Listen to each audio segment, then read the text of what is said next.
Big up to each and every single one of you this morning. Do me a massive favor, people. Smash a like on the video and subscribe if you are new. Both things are always and forever greatly appreciated. And of course, hit up the chat as well.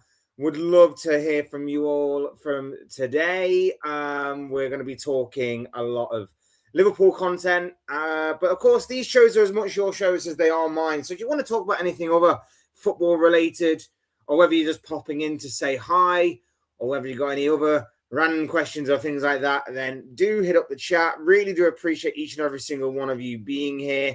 I hope we're all good on this Monday morning. I know that Liverpool fans, don't worry. The season's almost over. I mean, the nightmare obviously continues probably into next season with Arne Slot potentially staying. But at least this season is going to be over as a bare minimum. So we are heading into the final week of the season. Still a lot to play for. The relegation battle still, could be decided as far as Tuesday. If Tottenham pick up a point on Tuesday against Chelsea, then they are safe and sound. West Ham are confirmed to be going down. The battle and race for Europe is still a little bit up for grabs as well. And obviously the title race, I'm praying and hoping that Burnley can do something tonight against Arsenal. But that is more hope than anything. But we shall see. But like I say, we are mainly here to be talking about Liverpool this morning. So, I mean, I don't even have a rant. This morning. Normally, when I do these shows, I normally have a rant. I normally start the show with an opening monologue on just how bad things are. And I don't really have a rant. I can't really rant much about Friday night because it's the same old, same old. We've seen it all season. And I did a bit of a rant on Saturday when I did my match reaction to the game. I ranted yesterday about the whole Mohamed Salah and Arne Slot situation. Again, a lot of people are not going to be happy with the way that Salah's gone public. They're going to see it as sort of unprofessional and wrong. But at the same time, I'm happy that he's calling it out for what it is. I'm happy that someone out there in that Liverpool team is not just sat there taking it, and is not just, giving the whole PR media trained BS that we're used to. I'm happy that Mo Salah has decided to stand up and basically state like, this isn't good enough. Because the owners aren't doing that. The owners aren't standing up and saying this isn't good enough. Because if they were doing that, they'd have sacked Arne Slot months ago. They're seemingly happy with this. They're seemingly okay with this. And then if that wasn't bad enough to just kick us when we're down, a lot of Liverpool fans, including myself, would have had Xabi Alonso as their number one target to replace Arne Slot, should it have got to that. And now he's going to Chelsea. Chelsea! Let that sink in. Go to that front door and let that sink in. Chelsea. A team that has been in the mud for the past several years. This whole Blue Code project not working out. A massive gamble that backfired. They've managed to get Xabi Alonso. A player who, if Liverpool had properly came in for him, would have been the manager of their club at the drop of a hat. And yet Chelsea,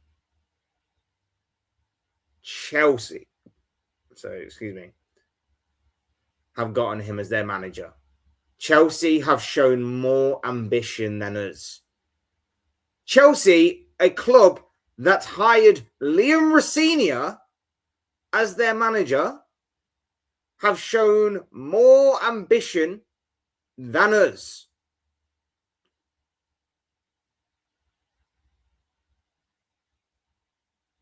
Dare I say any more? They hired Liam Rosenior earlier on this season and then went, what the hell are we doing? Xabi Alonso's right there. What are we doing? It's absolutely incredible. It's absolutely incredible. Every time I think like this club can't surprise me anymore, they go and do it, and they go and do it in the worst way possible. It's completely ridiculous. Completely ridiculous.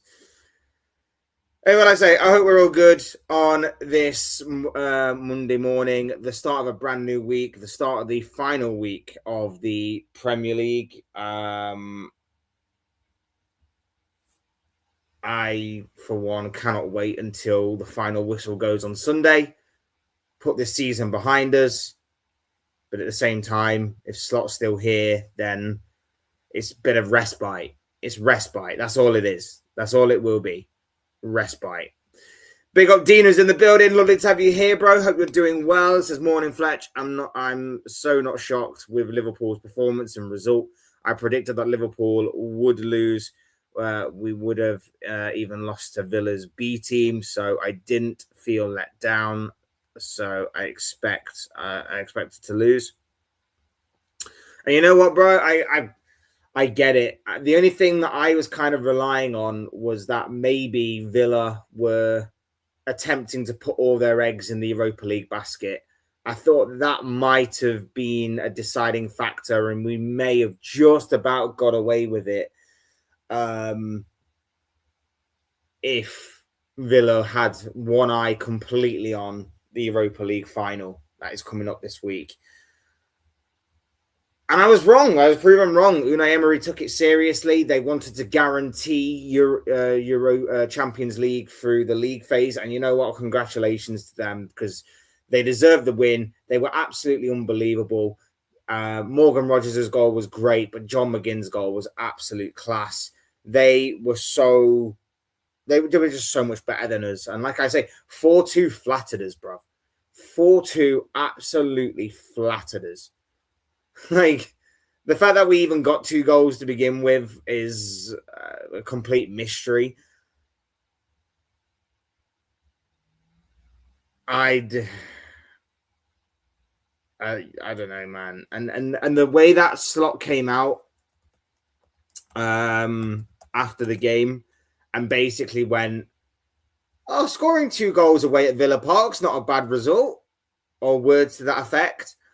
I'm like, you've completely lost the plot, bro. You have completely lost the plot. Lost the plot. Like, Tottenham managed to score 2 goals against Villa a few weeks ago. Like, what are we doing here, man? What are we doing here? The guy is insane. The guy is absolutely insane. And just on that, by the way, Virgil van Dijk is our 4th top goal scorer this season. Once again, go to the front door and let that sink in. Virgil van Dijk is our 4th top goal scorer this season with 6. Joint with Dominic Szoboszlai. And only behind Mo Salah and Cody Gakpo, both on 7, and Hugo Ekitike on 11.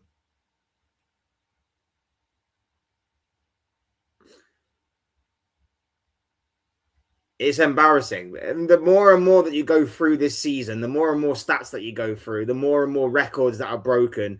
They're not good ones. They're all bad. They all make for embarrassing and scary reading. And the way that we have deteriorated as the season's gone on, and yet these owners have sat there and basically gone, yeah, this is fine.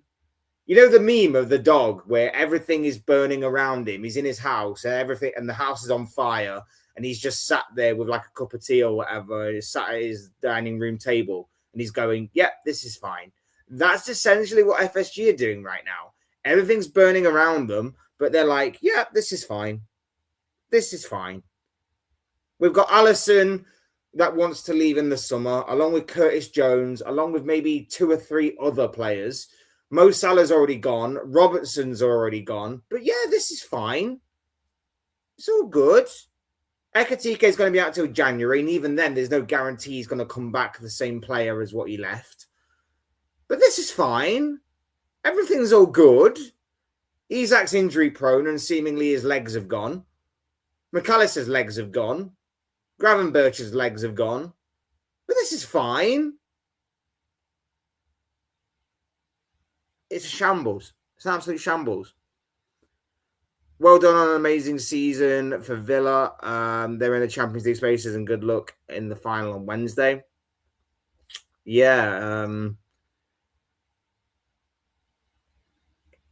Again, it was a brilliant performance by Villa. And once again, Unai Emery has got another chance to win his favourite competition. So, yeah, fair play and good luck to Villa. I'm really embarrassed by this club now, and ashamed Liverpool have no standards anymore. Tell me about it, bro. Tell me about it. Slot is so out of his depth, and he has no idea how to fix anything. Well, he admitted back in November he didn't know how to fix anything. Was it November, October time, somewhere around about then? He basically went into an interview and basically said, yeah, these are the problems that Liverpool are facing right now, and I've got no idea how to fix it. And I know that because I did a live stream on it. I did a live stream in which I basically said, like, this guy is so out of his depth. He doesn't know what to do. He's facing all these problems and he's got no idea how to fix them, and he's just admitted it himself. And that was that. I think that for me was the turning point. That for me was about the turning point where I was like, yeah, there's no coming back from this. There's no coming back from this. How do you, as the head coach of one of the biggest and best football teams on the planet, the biggest team in England, how are you, the head coach of that team, turning to the media and going, yeah, low block, we can't break it. High press, we can't pass it. Long throw-ins, we can't deal with them. Set pieces, we can't deal with them either. These are all the problems and more that Liverpool are facing. The problem is, I don't know how to deal with them. Then why are you here? Why are you here? If you don't know what you're doing, leave. I don't know how to pilot a plane. I'm not suddenly going to go, yeah, I know what I'm doing. I know what I'm doing, pretending I'm a pilot. I'm not going to go into the cockpit and just be like, yeah, I know exactly what I'm doing here. I'm going to put a lot of lives at risk. Explain to me. If you don't know what you're doing, you're clearly not qualified for the job. And he clearly doesn't know what he's doing. Because he decided to take the Jurgen Klopp DNA at the beginning of last season, slightly tweak it at the beginning of the season for the first half of the campaign last season, and it all worked fine. And then he decided to take that DNA and decided to absolutely throw it out the window and then do his own thing. And it has not worked for the past 18 months or so. He's a joke. He's an absolute joke. I'm really proud of Salah for expressing himself in the way that he did, because FSG has to respond now. Well, it ties in with the video title, because he clearly has lost the dressing room. Because it wasn't, as I said in my video yesterday, it wasn't just Salah that put out a post like that. Curtis Jones did the same thing. Andy Robertson did the same thing. And they're all players that are leaving in the summer, by the way. I think that's the most telling thing, that the ones that did it were the ones that go, you know what, I don't care anymore. I'm just going to throw it out there as kind of like my last kind of hurrah to the fans. Because they don't get anything out of this. They're leaving anyway. They're getting nothing out of stating facts, in my opinion. Like, they're getting nothing out of it. So they've got every right to do whatever they want. I mean, what are the club going to do? Like, sack them? No. Like, what are they going to do? They're going in the summer anyway. So they've got every right to do whatever they want to do. I'm glad, like I say, that they didn't do the whole media trained PR nonsense that, like, I understand why Van Dijk does it because he's the captain, of course, but the likes of Szoboszlai doing it as well, like, Szoboszlai's been great for us all season, and God forbid, I hate to think where we would be without Szoboszlai in the team, to be fair. But at the same time, in saying that, the way that obviously he's gone about his business, being like the complete PR corporate guy for Liverpool this season, in terms of what he said in interviews and press conferences, and even at Old Trafford a few weeks ago, pointing at the Premier League badge to Manchester United. Like, come on, bro. Like, read the room a little bit more. But it's completely ridiculous. And to my knowledge as well, I could be wrong in saying this, but to my knowledge, I think a lot of the Liverpool players have actually liked, commented, and all of that kind of stuff, interacted with Salah's main post. So that kind of tells you to me that this guy has clearly lost the dressing room. And I'm hoping that FSG are taking note. I doubt they are, because they are seemingly set on this guy for whatever reason, kamikazing our club right the way through to the bedrock of the earth. But I'm hoping that FSG are taking note of stuff that's happening online, because a lot of players, not just the ones that are leaving in Mo Salah and Andy Robertson, are seemingly behind what he is saying. They just don't have the courage to speak out, because guess what? They're going to be here next year, likely. They're likely to be here next year, whereas Salah and Robertson are not. So with that all being said,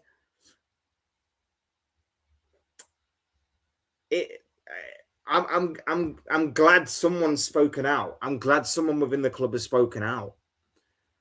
Let's hope that FSG responds in the right way and do what they need to be done and sack Slot. Hopefully. But again, if they hadn't have done it before now, I don't know why they would now. I don't know. I genuinely don't know. And not only that, but Alonso's now taken the supposed number one target. I mean, are they hoping that Nagelsmann leaves Germany after the World Cup? I don't know. Are they hoping that someone becomes available after the World Cup? I don't know. I mean, you're cutting it fine if you are waiting for the end of the World Cup. You're cutting it fine to bring in a new manager after the World Cup's over. And especially because then, I don't know, maybe they don't want to start work straight away. I don't know. I don't know who they'd go and get afterwards. Not that I don't think it matters. I think anything will be an improvement, but will it be a drastic improvement? I don't know. Because if Liverpool keeps Slot for next season, then you can forget Champions League football next year. Yeah, absolutely. Arsenal, Manchester City will still be up there competing. Man United, it's a bit more debatable with Man United because they're going to have 2 games a week next season. So it's going to be interesting whether or not they can build the squad in the summer that will compensate for that, or whether or not Carrick is going to be good in the first place. Chelsea under Xabi Alonso will definitely be up there, in my opinion, competing for the top 4, top 5, because they'll only have 1 game a week. 1 game a week with Xabi Alonso, they'll easily get top 5, in my opinion. And then it's a bit of a mystery after that. Like, will Liverpool get there? Will Aston Villa continue to maintain a level of consistency? There's a whole plethora of questions. And a whole load of teams that you would have to question whether or not they will continue or to progress, or will continue to show a sign of consistency. You know, I can't imagine that if like Bournemouth and Brighton next season are playing 2 games a week, I can't imagine their league form will continue. Plus, Areola will not be at Bournemouth next season. They're bringing in this new guy.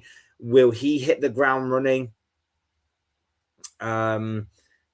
Brighton with a young squad, will they be able to handle 2 games a week? They couldn't quite do it a couple of years ago when they were in Europe. So maybe they've learned, maybe they haven't. I don't know. Roberto De Zerbi at Tottenham, as much as people may laugh at that, like that might need to be a factor to consider because it looks like they will be staying up this season. So there are a few things. Newcastle, I can't imagine, are going to have another season where they're this bad, so they might return next year. There's a lot more competition next year. And you are 100% right. If we stagnate with this manager, we're going to fall because everyone else around us will get stronger. They'll get better.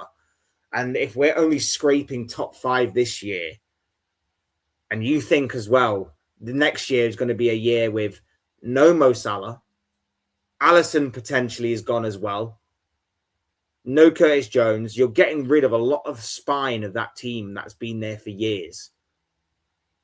And you're pinning your hopes that the likes of Isak can stay fit.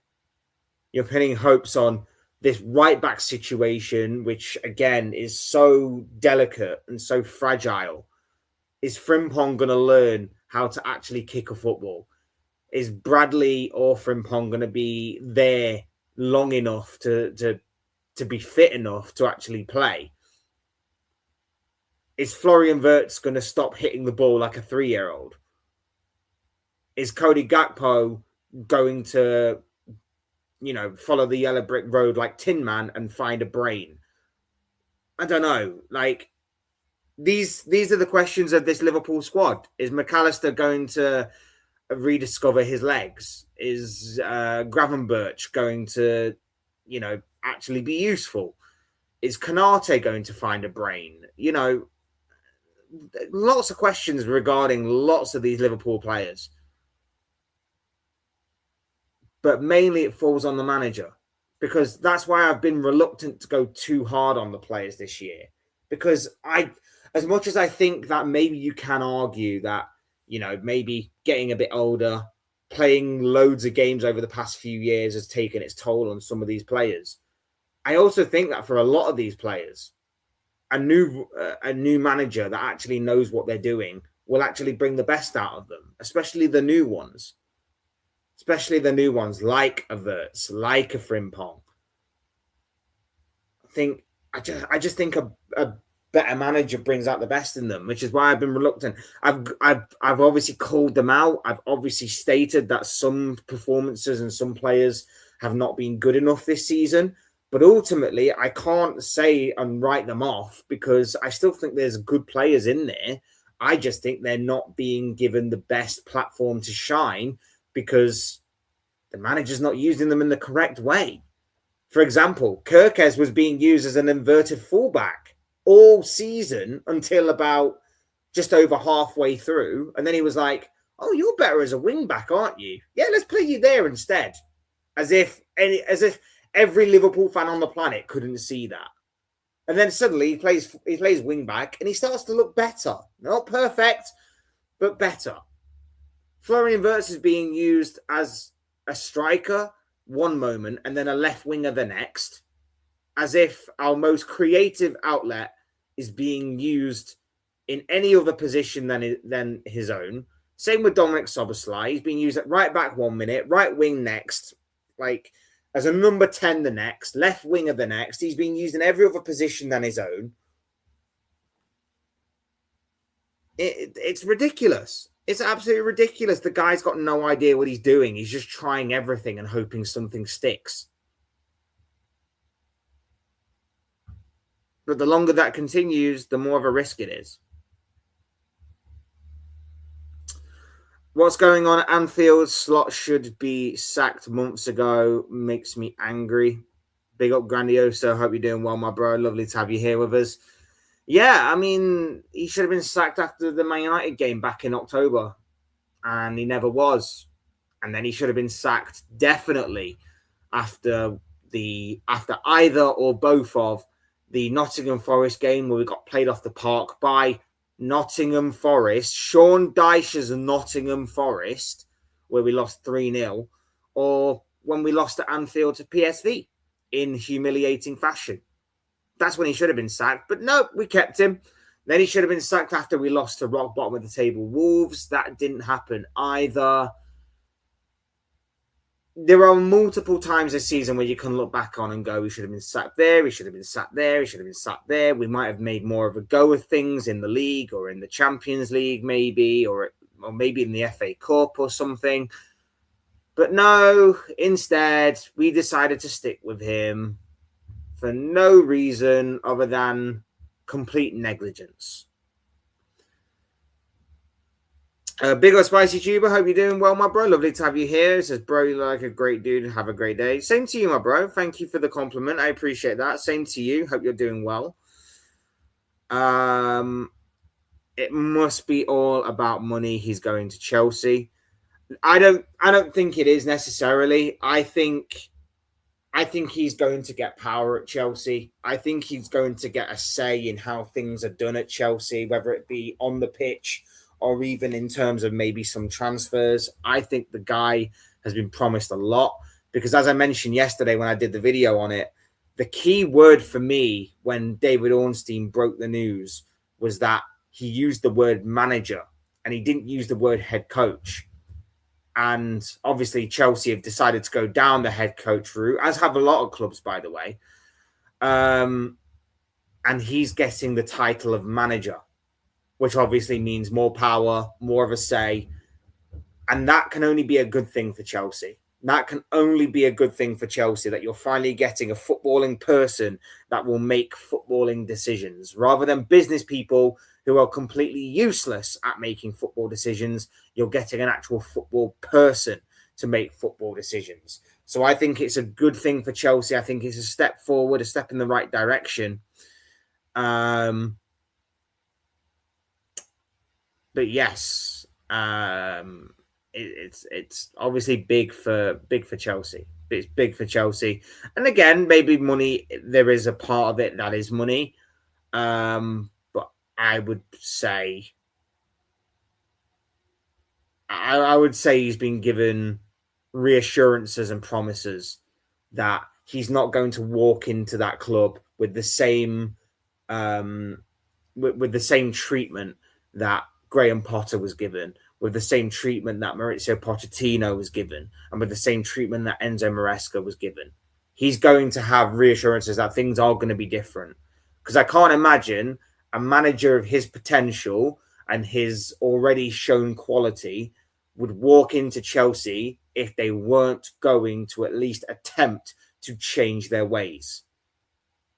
If they were going to continue to run the club like they have been doing, then the head coach / managerial role is not important. They could have just hired who's the guy that they have at Strasbourg right now? The former Wolves manager. I can't remember his frigging name. I'm gonna have to Google this because this is gonna absolutely do my head in.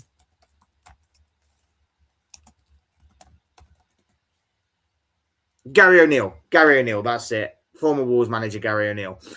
Yeah, they might as well have just hired him, but they decided to push the boat out a little bit more and get Alonso. So this is a step in the right direction for Chelsea, and that's why I feel, because Chelsea have got all the potential to be strong again. They've got all the potential to be very, very good, very strong going forward.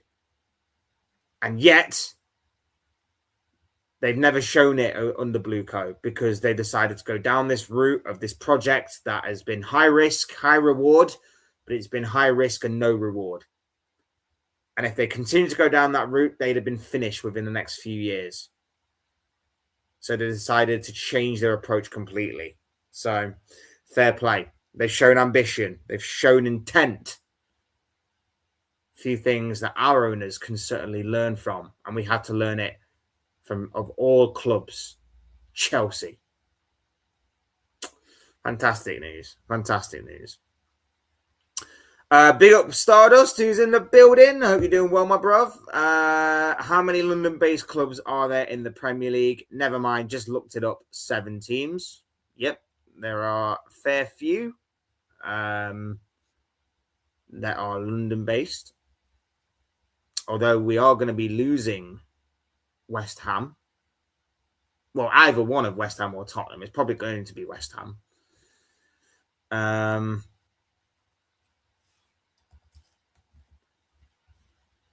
Which in a way is a shame, and in other ways it's not so much a shame. I know a lot of people would have liked Tottenham to go down. I know a lot of people would have liked Tottenham to go down, but just want to be. Big up Marco is in the chat. Lovely to have you here, my bro. Hope you're doing well. It says, can Burley shock the world tonight? My heart says yes, because that's what I want. My head says no, because that's the smart option. No, I don't think so. I don't think so. I think Arsenal pretty comfortably get the job done tonight, and they move on. Obviously, we're waiting to see whether or not Bournemouth can then beat. You know what I could genuinely see happening? If, let's say, there's a world in which Burnley beat Arsenal, I could genuinely see, like, let's say, or at least take points off them.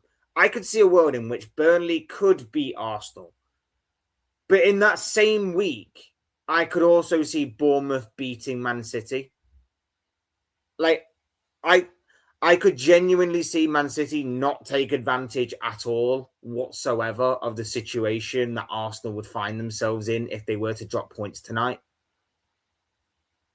So I don't think it would necessarily matter. I don't think Man City are beating beating Bournemouth. I really don't. So Burnley could beat Arsenal tonight, but I think Bournemouth, at the very least, take points off of Arsenal. So Burnley can shock the world as much as they want. Bournemouth will just help Arsenal anyway, I think. So, yeah. And then obviously against Crystal Palace on the final day of the season, Oliver Glasner's going to put out his under-18s. He's already said, he don't care about that game. He's already said, Palace are safe. I've got a Europa Conference League final to focus on. I'm not bothered about helping or not helping other teams. I'm just focused on Crystal Palace. So it doesn't matter then, does it? It don't matter. Imagine, does anyone want Arsenal, except their fans, want to win this? Those fans, yeah. I'd say that a large majority of Man United fans want Arsenal to win the league. And it's understandable as to why. They have more of an ingrained rivalry with Man City than they do Arsenal.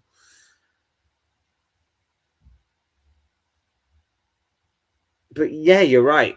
No one wants Arsenal to win the league. Because here's the thing. If Arsenal win the league, their fans are going to be so unbelievably unbearable. So unbelievably unbearable. That's why I've got my problems with Arsenal. I don't have a problem with Arsenal as a football club, as an institution. I grew up watching some of the most incredible players to ever grace a football pitch when Arsenal were in their heyday, their Invincibles era. Robert Pires, Patrick Vieira, Sol Campbell,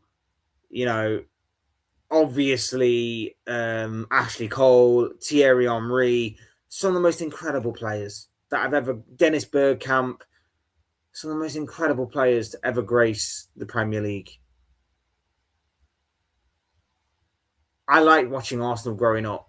Under Wenger, they're always fun to watch. Under Wenger, they're always somewhat humble. And then under Mikel Arteta, their fans have just got much more louder, much more obnoxious, much more annoying for no reason, because they haven't won anything. They have an FA Cup to show for their efforts over the past several years. And that's them being unbearable without winning anything. So imagine what it's going to be like when they actually do win something. And just to add insult to injury, they might win 2 things this year. And not just any 2 things, but the biggest 2 things that you can win in a single season. The Premier League and maybe the Champions League. Now, I don't necessarily think they are going to win the Champions League. I still, at this moment in time, barring any sort of major event that kicks off in the world, like, I don't know, maybe, PSG suffer with some dodgy lasagna. If you know, you know. I'm backing PSG to win that game, but there is a solid chance that Arsenal could very well win that final. I'm not going to be completely deluded and say that it's like 100% in PSG's favour. There's no point in Arsenal turning up. Of course, there is a good, solid opportunity there for Arsenal to win their first ever Champions League final. But they can't win both. They can't win both. At the very least, take the Premier League. I personally have seen you win the Premier League before. I can potentially handle you winning that again. I've resigned myself to it because I've said for the majority of this season since Liverpool fell off that I think Arsenal are going to win the league. And at times that belief has been tested, I will admit. But I've always maintained that I think consistency-wise, this year it's more about Arsenal than it is Man City. And so far, unfortunately, it's one of those predictions that I've been proven right in. Out of all the predictions to be proven right in, it's this one. I hate it. But yeah, they certainly cannot win both. Otherwise, I'm going to have to be sent to the moon, or I'm going to have to climb Kilimanjaro or something, or I'm going to have to swim and dive to the depths of the Atlantic Ocean just to get away from the Arsenal fans that are going to be even louder, even more annoying, even more frustrating, and even more ignorant, arrogant, and stupid than most of them are right now. There are some good Arsenal fans out there. Of course there are. There are some really good Arsenal fans out there. Really do like and respect them. But I don't know. And I know that every fan base has these areas of their fan base where they are loud and they are stupid and they are obnoxious and they are cringeworthy and all of that kind of stuff.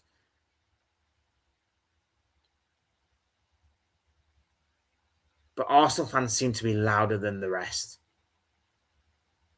Arsenal fans seem to be louder than the rest. Although I have seen a lot of Man United fans come out in recent weeks and months. You know, that since they've got back in Champions League and things are going okay for them.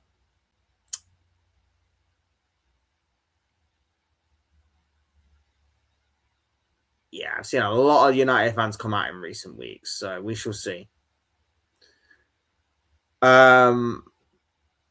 Maka's play acting to try and win a foul was embarrassing. Yeah, it summed up the entire night, bro. It summed up the entire night. It was stupid and embarrassing.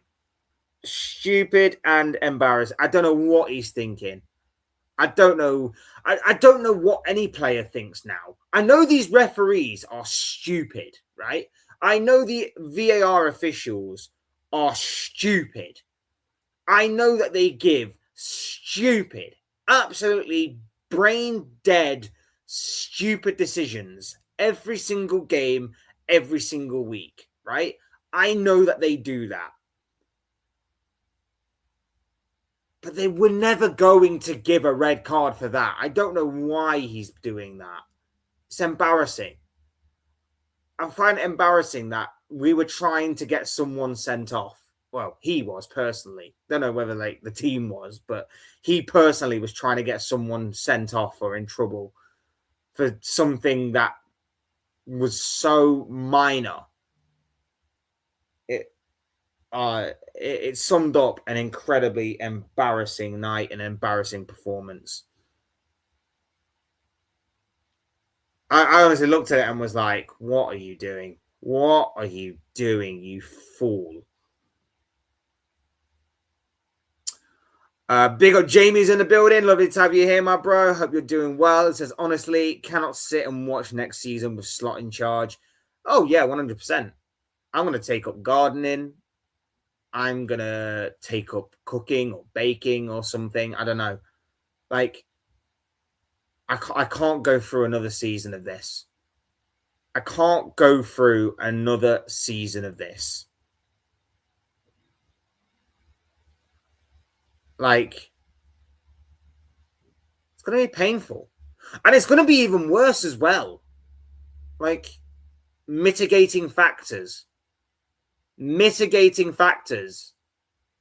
basically reeks of we're going to be making excuses long into next season as well. And the excuses they're making are horrible. The excuses they're making are not good. Like, they are weak, terrible excuses.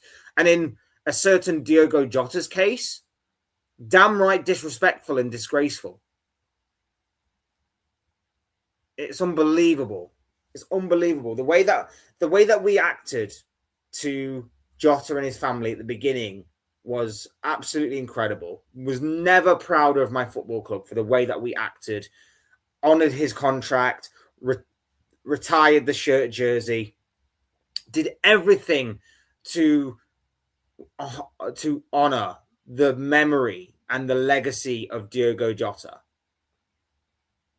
Always gave his family a home at Liverpool Football Club, all of that kind of stuff. We did everything right. And then as the season progressed,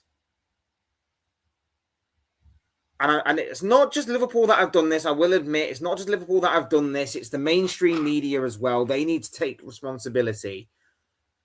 But the way that Liverpool pundits or ex-Liverpool players or whatever have used Diogo Jota's tragic passing as an excuse, and why a lot of Liverpool journalists also claimed that part of the mitigating circumstances as why we have failed this season is partially on Diogo Jota's passing as well, has been nothing short of absolutely disgraceful. Nothing short of absolutely disrespectful. And again, similarly to McAllister's play acting, I'm embarrassed. I'm embarrassed that they've actually used that as an excuse as to why Liverpool have not been performing well. Don't get me wrong. I'm sure a lot of those players are grieving, and they grieve every day and all of that kind of stuff. But at the end of the day, they've still got a job to do. They've still got a job to do. And they never, ever, ever bring it up when Liverpool win. They only bring it up when Liverpool lose or they drop points in a humiliating way. They never bring it up when Liverpool win. That makes it even more embarrassing for me. It's absolutely ridiculous. Absolutely ridiculous. And I'm not buying into the crap that the Liverpool journalists put out there. I'm not buying into the crap the mainstream media put out there as well. This is purely, well, not purely, but this is mostly on Arne Slot. The players need to take responsibility, but the shift, the blame is being shifted ever so slightly and ever so slowly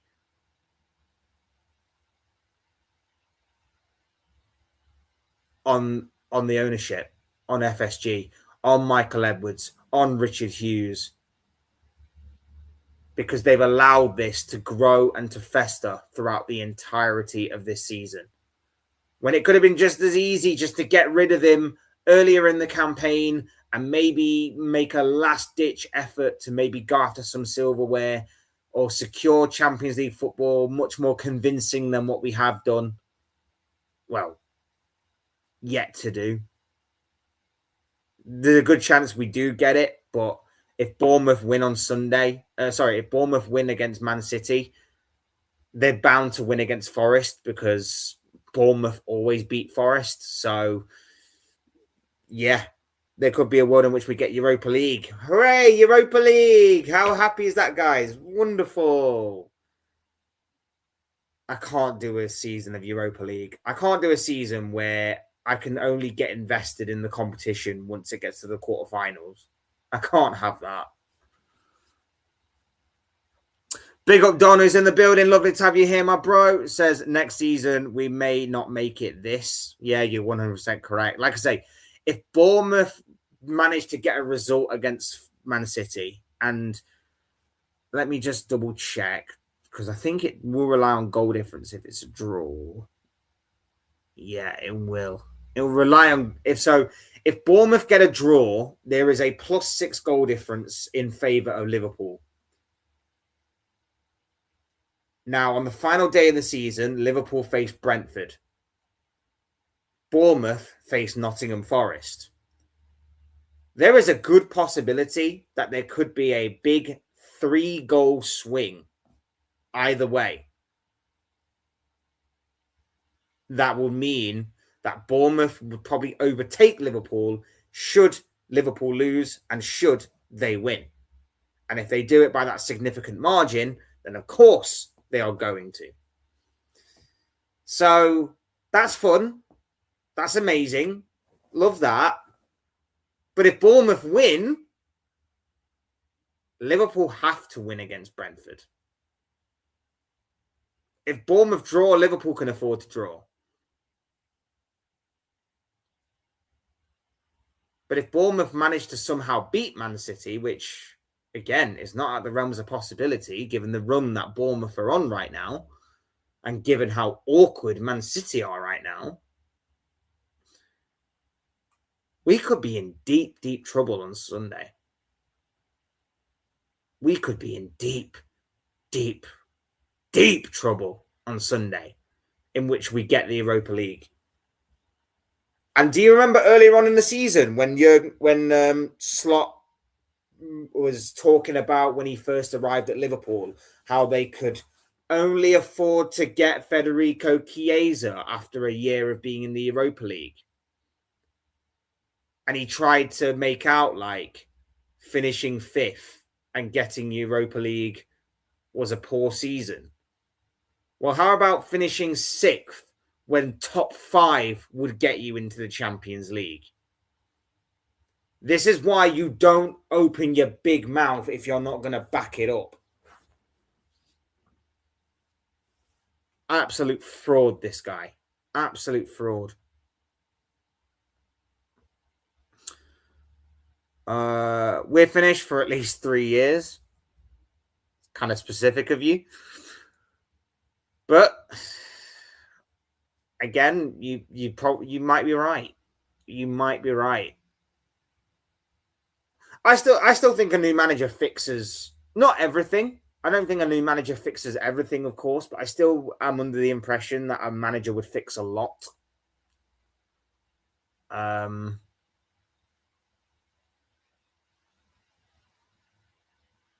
But everything that Mo Salah said in his statement was right. Everything that Mo Salah said in his statement was right. We need to go back to the heavy metal, chaotic football. We need to go back to that, and we need to embrace what Liverpool had become under Jurgen Klopp.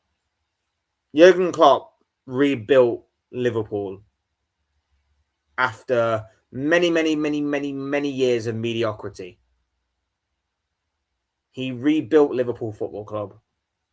And in the space of 18 months, this bald-headed Dutch fraud has absolutely tore it down.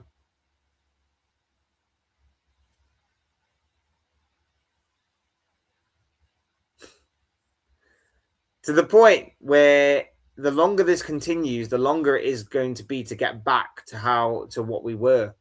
And you are right. It might take 3 years, especially if he's going to be here for next year as well. And even then, if he's not going to be here for the whole year, this is what's going to happen. He's going to start off the season poorly. He's going to get to that busy, that international period next season. There's not going to be like, we're going to have 1 week or 2 weeks in September, 2 weeks in October, 2 weeks in November. It's basically going to be like a month in November, around October, November time, where there's international break. He'll get to that international break. He'll be sacked. We'll have no plan because there'll be no one available to take over from him. So we'll hire Gerrard as an interim and we'll just write off the season. Wonderful. If we win the Premier League and then for the next 2 years, we write them off completely. Oh, fantastic. How great. How wonderful. Big up, bro. Hope you're doing well. Lovely to have you here with us. It says that with Alisson going to Juventus, we might need to send I can't even read. My bad. To send out Mamardashvili too. I don't get this Mamardashvili hate. I don't get this Mamardashvili hate. Can someone explain to me the hatred of Mamardashvili? Like, his distribution, don't get me wrong, his kicking is poor. Half the time, the players are still giving giving the ball to him to his right foot. He's left-footed. You should know that. You've been training with the guy every day. You should know by now the guy is left-footed, right? Even then, if he does get it on his left foot, his distribution is still not the best. Okay, I can fully admit and understand that, right? What can someone explain to me the hatred of Mamardashvili? He's not Alisson Becker. Fantastic. Guess what? Not many goalkeepers out there are Alisson Becker level, because Alisson Becker has been the best goalkeeper in the world for a number of years, in my personal opinion. And even if you don't agree that he's been the best, he is still one of the best, right? He's not Alisson Becker level. But the hatred behind Mamardashvili is something that I genuinely don't understand it. I genuinely don't understand why he's being made another mitigating factor, another scapegoat. I don't get it. The guy, there may have been a couple of goals, a few goals maybe, in which maybe he could have done better with. The one at Man United instantly sticks out in my mind. But I don't think he's done that bad of a job. I genuinely don't. I think if you look back on a lot of games over the past few months, I think he's kept us in a lot of games. I think against Aston Villa, he stopped it from being a 6-7-8-9-2 thrashing. Like against PSG, he kept it. He kept it at a respectable sort of level on both nights. You know, or was it Man United? Yeah, Chelsea kept us in it. Man United kept us in it. Like the guy, not Man United, Man City. Was it Man City? I'm losing track of my games here. What was the game between them? Either way, doesn't matter. Doesn't matter. The games that he has played, I don't think he's done that badly in. I know he's not been Alisson level, but guess what? Not a lot of goalkeepers are. I don't get this Mamardashvili hate. If someone can explain it to me in the chat, that would be amazing. I don't get the Mamardashvili hate. It was always going to be tough for whichever goalkeeper was going to succeed Alisson Becker in the first place. They are some big gloves to fill. But I don't get why people are jumping on Mamardashvili, man. I understand that there are maybe a few goals he could have done better with. But guess what? If you go through Alisson's career, he hasn't exactly been perfect either. I don't get the hatred. I really, really don't.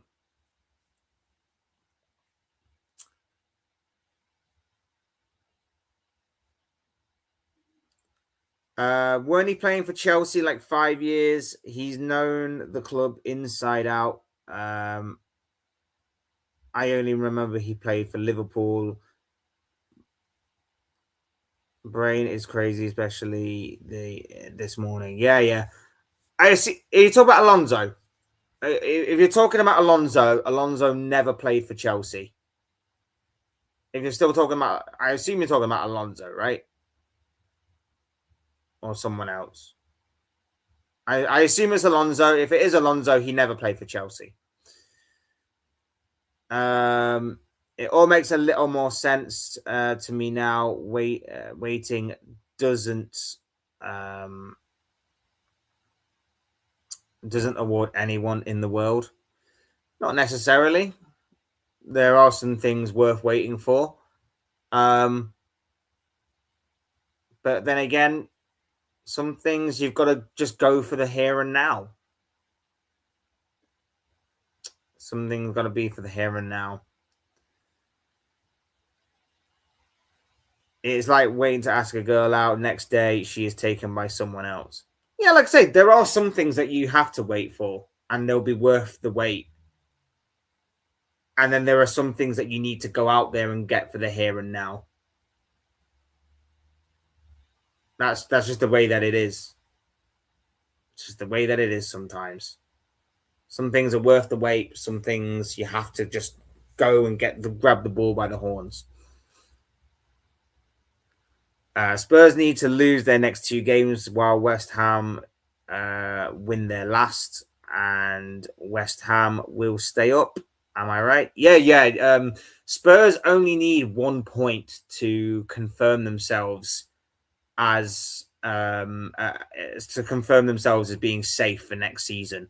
The problem that West Ham have got is that their goal difference is shocking. Their goal difference is absolutely shocking, which is why Spurs pretty much only need a point.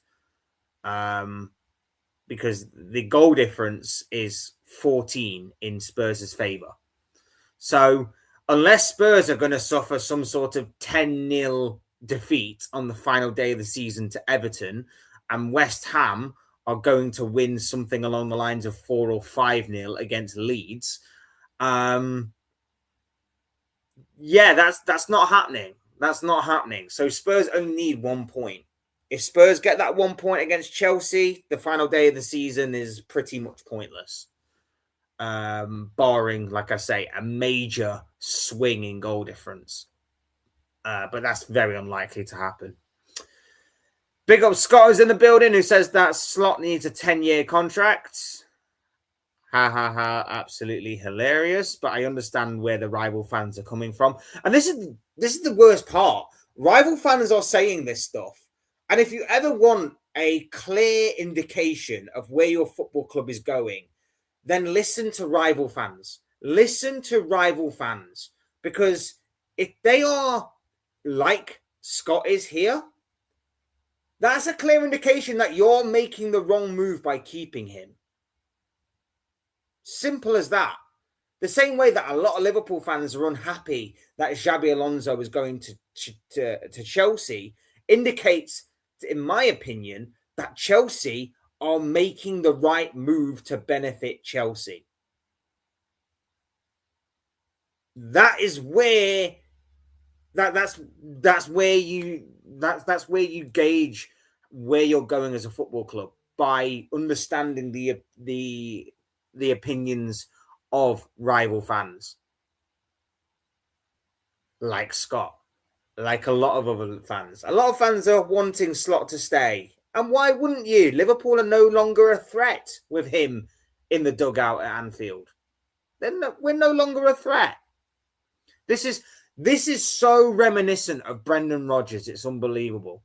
This is so reminiscent of Brendan Rodgers. It really, really is. The final year under Brendan Rodgers, where everything fell apart. And like I say, the only difference between Rodgers and Slot is that Slot won the Premier League title. Rodgers didn't. But they had similar circumstances. For example, Brendan Rodgers almost won the Premier League because of Luis Suarez. Almost won the Premier League because of Luis Suarez. Slot won the Premier League mainly because of Mo Salah. They had two players who had two unbelievably exceptional individual seasons. This Liverpool team, admittedly, is more well-rounded than what that Liverpool team was over 10 years ago because, we had a better defense, we had a better goalkeeper, and midfield was strong, was a little bit more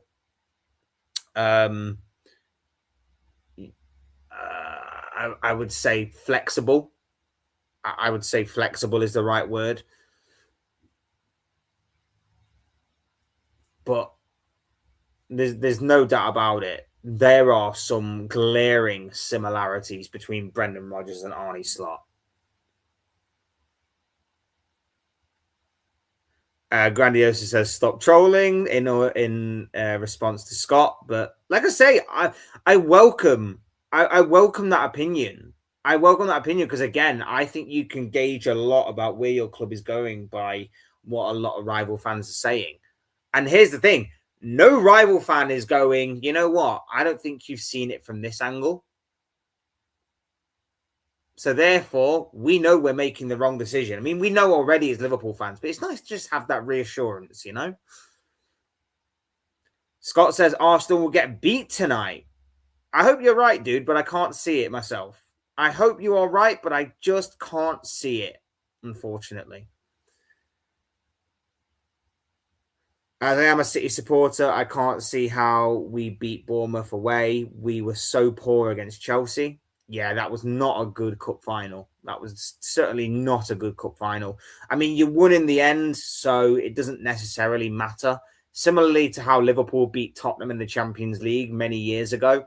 It wasn't. That was probably one of the worst Champions League. I wouldn't say it probably was the worst, but it might have been one of the worst Champions League finals. And you kind of don't care if you're on the winning end of it. You kind of don't care if you're on the winning end of it. But Bournemouth are good. They've put together an incredible run towards the end of this season. Imagine if Bournemouth get Champions League and Areola. I would like to know what the thinking of Areola is right now. He might get Champions League football this season. He might get Champions League football next season, and he's turned around and gone, yeah, I've taken them as far as what I can go. I'm leaving. Like, did he expect to get this far? And maybe he was like, no, I'm not going to get them to the Champions League. Are you crazy? I'm not getting this club to the Champions League. Oh, we might be in the Champions League. Oh, I might have made a mistake. Like, I'd like to know. I'd like to know what his thinking is right now. I, however, think that Burnley can shock us, but what if it doesn't matter? Like I say, you let it slip when you lost to Everton. That was the game. You were one. Well, the also ironic thing is that if you go, and I know you can always do the what about this, what about that, but Tottenham, looking back, may have secured Arsenal the Premier League. Tottenham may have secured Arsenal the Premier League. In maybe staying up in the Premier League, Tottenham may have actually secured Man City, Arsenal the Premier League. Because goal difference might be a big thing. And if City are more superior on goal difference but not points, then I, for one, will personally go back to the game in which City were 2-0 up against Tottenham. And whilst there was some dodgy controversy surrounding the first Tottenham goal, in which I think it probably was a foul on Mark Gahey, Tottenham still managed to fight back to 2-2. Then they got a point. Now, if City lose this Premier League title by 2 points but have a superior goal difference, then those 2 points dropped, you could argue, came from Everton. I think it'd be more damaging if it came from Tottenham, though. Like, how funny is that? That Tottenham helped Arsenal towards becoming Premier League champions.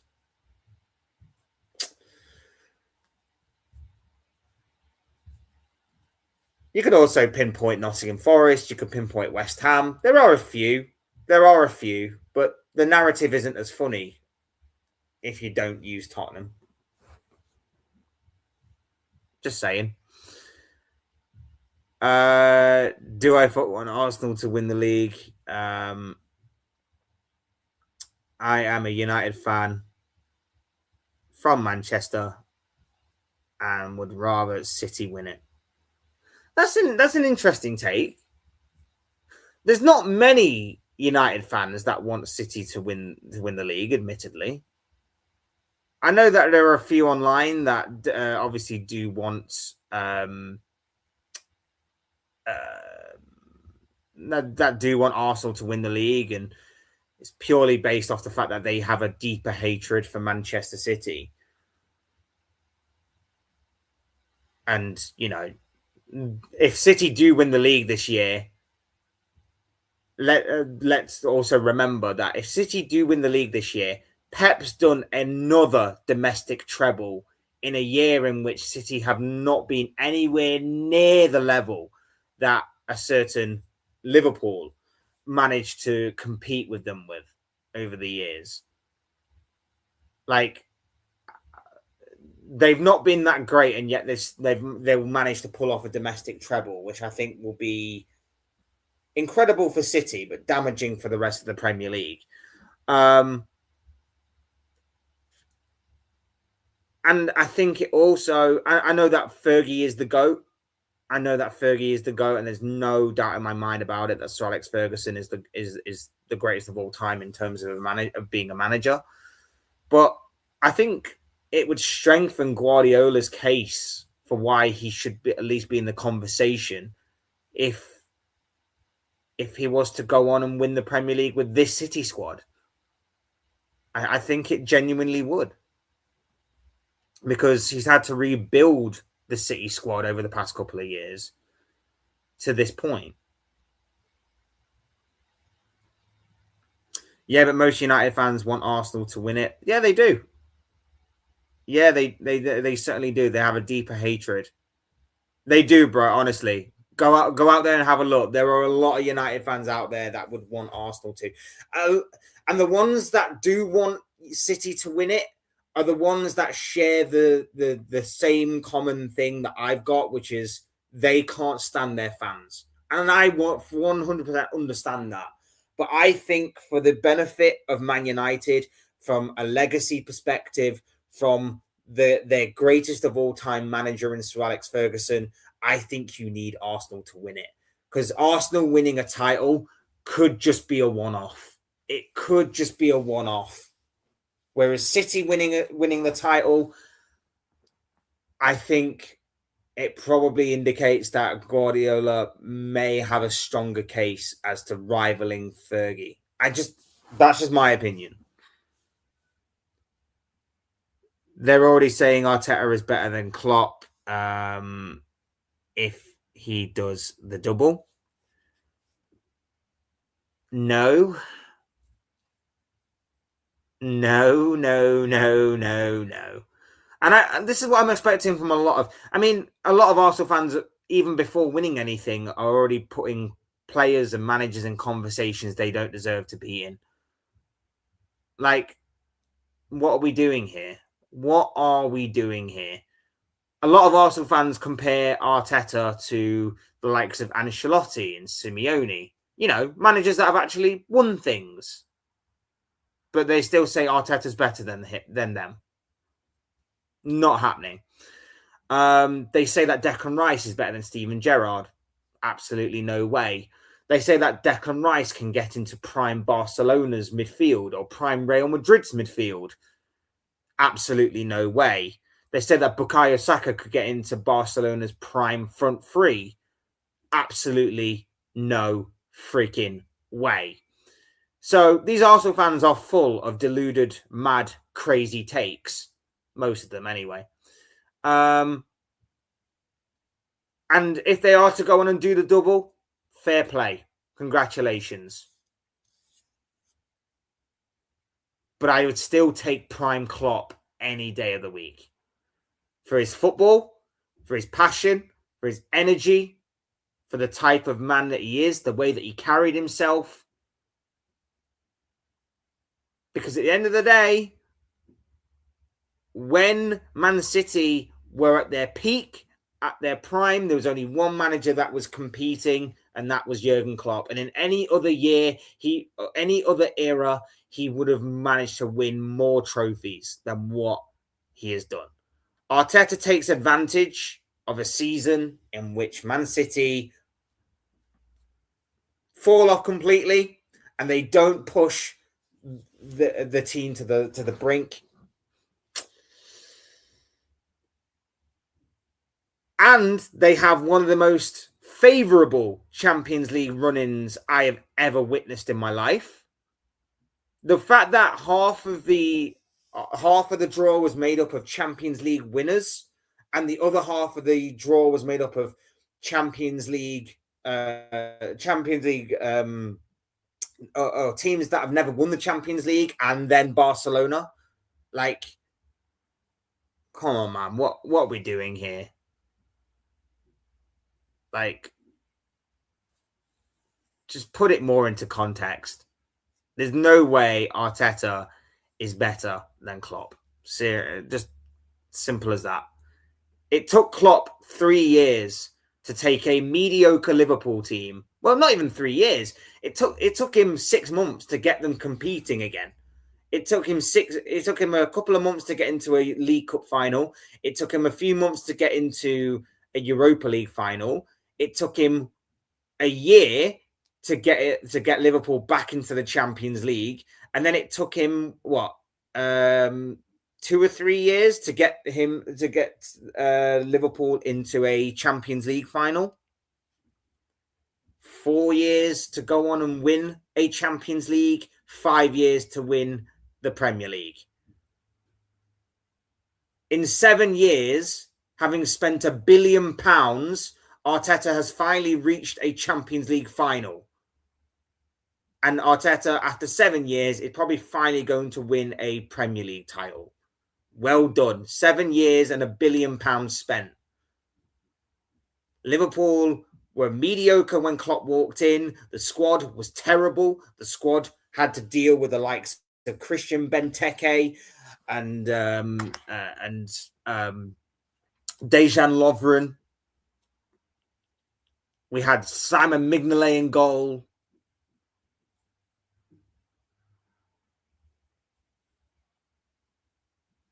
And I know that Arsenal's team wasn't exactly much better when Arteta took over. But we were competing a lot faster than what he was. And we had worse players. So, and we had more competition. We had stronger competition than what there is today.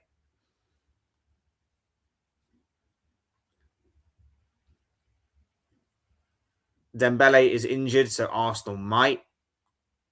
Dembele's not been the same, though, this season.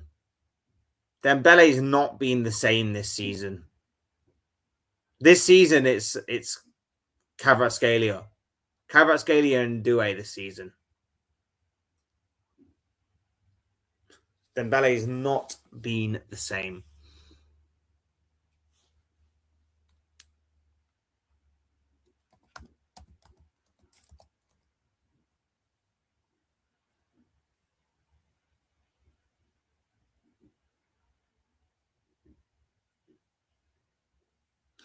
We shall see.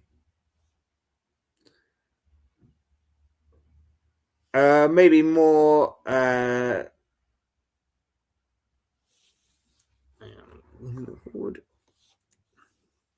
Maybe more splitted then. Burnley needs an early goal today, then park the bus. If Arsenal score an early goal, it's over. Sadly, Crystal Palace, which is a strong side, especially at home, will turn their back.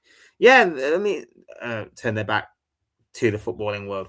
Yeah, Palace have already written the game off. Palace couldn't care less. Palace have got a Europa Conference League final, which I understand is much more important than a dead rubber game against Arsenal. So I completely understand why Palace wouldn't care about the game.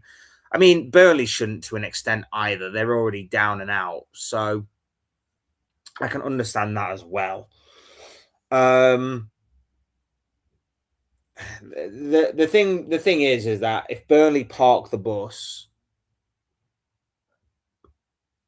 I still think Arsenal have the capabilities to break that bus down, even if it is through set pieces.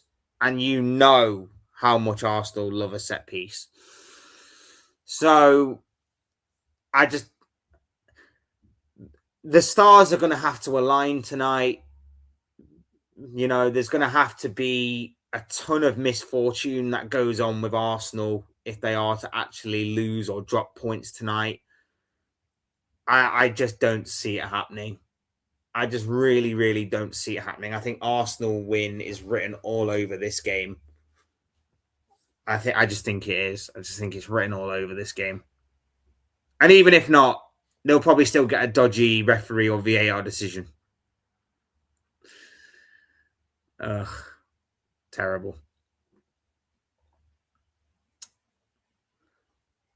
Like the team did their absolute best this season. They want to honor.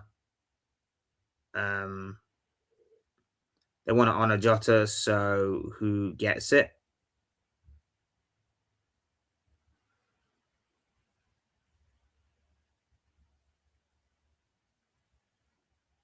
I'm not 100% sure what that's in reference to.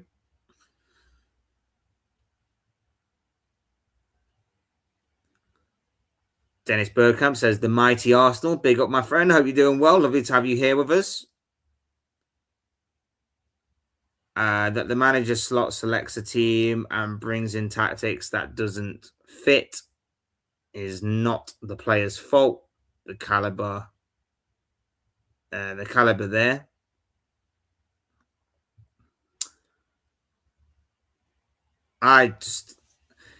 The guy talks so much for someone who is failing miserably, and he just won't take accountability at all. He doesn't take accountability.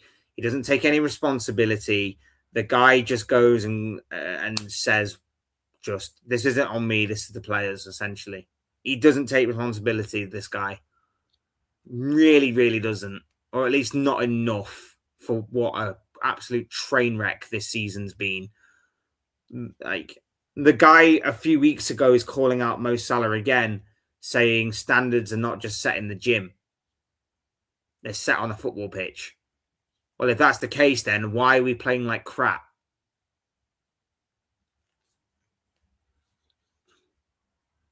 Why are we playing like crap then if the standards are set on the pitch? Why are you making us play like we are just a bunch of non-footballing people that have just turned up playing like a charity game? Players that never kicked a ball, don't know each other, like a group of strangers out there. That's what you've made this team become. It's incredible. It's absolutely incredible that he would say that the guy who has been setting the standard for Liverpool over the past several years, a massive, massive reason as to why you are a Premier League champion, needs to set the standard for Liverpool Football Club when he has been. And he's been that guy for many years, showing the biggest amount of consistency that I have seen from any player in the past several years, barring maybe Kevin De Bruyne in the Premier League. Are you insane? Are you genuinely insane? Do you know who you're talking to or what you are dealing with? And you know what's going to be the real big kick in the teeth as well? The real big kick in the teeth. It's going to be if this comment by Salah. If Salah's post on social media, if that irritates him enough to not play him in his final game of his Liverpool career at Anfield, oh my God. The nuclear reaction, the reaction from the Liverpool crowd is going to be absolutely nuclear. Absolutely nuclear. If he doesn't play him, or if he takes him off, barring obviously injury, the reaction is going to be nuclear. I can see him doing one of two things. He's either not going to start him, or the guy will play him for about 2 minutes and then take him off. Or we'll put him on for like the final 2 minutes or something. The guy, because the guy is that egotistical. The guy is that self-centered. I can see him doing that. I can see him doing that to make an example. But if he does it, on his head be it.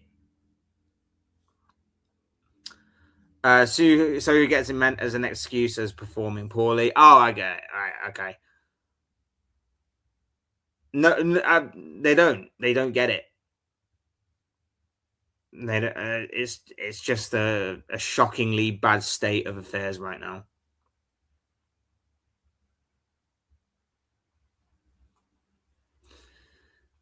It's shocking.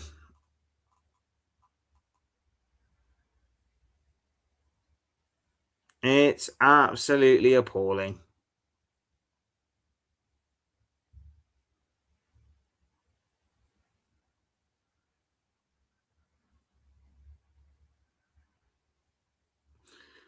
Big ol' AO's in the building. Love it to have you here, my bro. Hope you're doing well. He says, how are you? Like and subscribe. Yes, people, make sure you're liking and subscribing on the video and the channel. Really do appreciate each and every single one of you being here on this Monday morning. I'm doing good, my bro. I hope you are as well. Well, doing as good as I can, given the fact that my club is completely in the mud right now. But yeah, I hope you're doing well too. Big up, my bro. Thank you for saying and doing all of that kind of stuff. 20 losses, 20 losses, 8 draws, and no trophies. The worst season. The worst season that we have had. The worst season that we've had in God knows how long. 20 losses. Apparently, that's still not good enough to get the sack, apparently. If we were to go to our regular jobs and perform this badly as what Slot is doing, we'd have been sacked ages ago. But this guy apparently is allowed to do this. He is allowed to kamikaze this club into the ground and is apparently allowed to live to tell the tale again for next season. How do we live in a world in which Manchester United and Chelsea, in the modern day era of football, are showing more ambition and intuition than us? How? Someone tell me. Someone please tell me. Do you see a world where Salah stays if we change the manager? I think there could be a possibility. I mean, obviously, Salah likes to keep his cards close to his chest. So there might be something already in the works in terms of maybe he goes back to Italy. Maybe he goes to Spain. Maybe he goes to France. Maybe he could even go to Germany. He could go wherever. He could genuinely go wherever he wanted. Or maybe there is going to be that big mega money move to Saudi. He could go wherever he wanted. He could go to the US. he could go to the US. Maybe he goes out to the World Cup to the US, and maybe he loves it over there so much that maybe he goes, I want to link up with Messi. I want to link up with Messi into Miami. Maybe there could be a world in which that's the case. He could go wherever he wanted. But let's not pretend that a new manager may be able to convince him to stay. It would kind of go back on everything that he's done in terms of obviously the farewell video and the announcement from both club and player. But let's face it, bigger U-turns have happened over the years. Mbappe was meant to be leaving PSG a year or two before he actually did leave. You know, bigger U-turns have happened, people.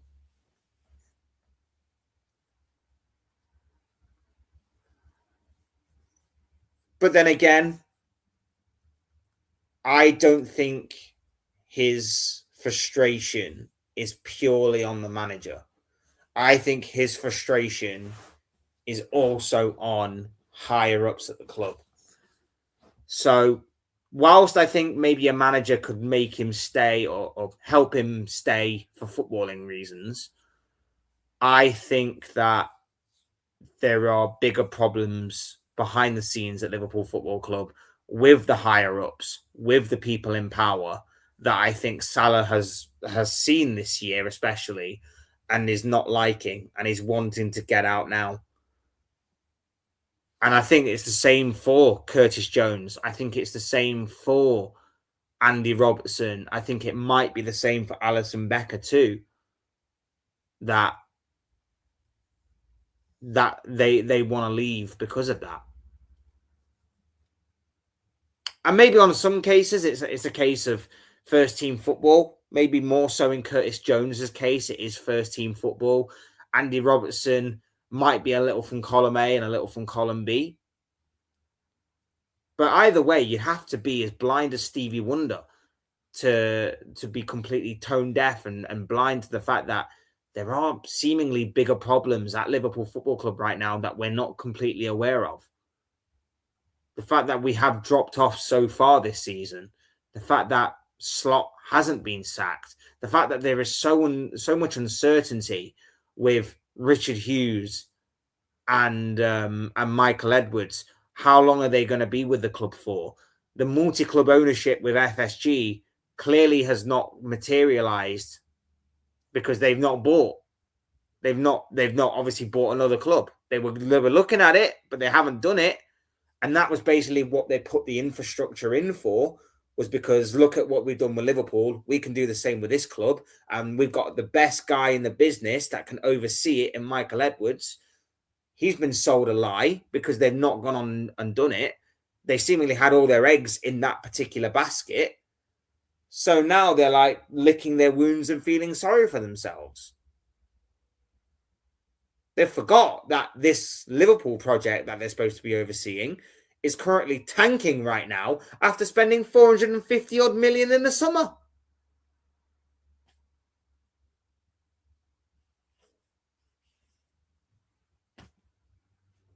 It's just a joke. It is just a joke.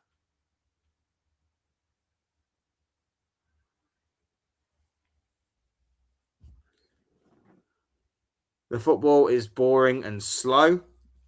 Tell me about it, bro. Tell me about it. And still not sacked. Yep, we are currently on the 18th of May, 2026. The time is 20 to 10 in the morning. And the guy is still not sacked.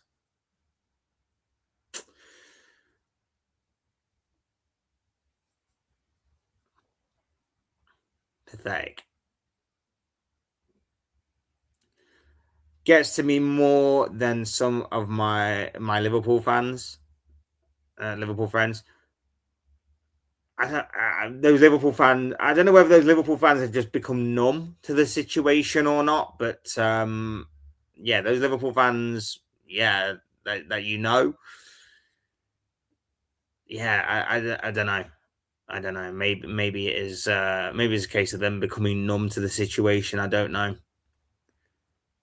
10 slot Hag is what Scott says here. And again, there are similarities to 10 Hag. I've been saying this for the past several months as well.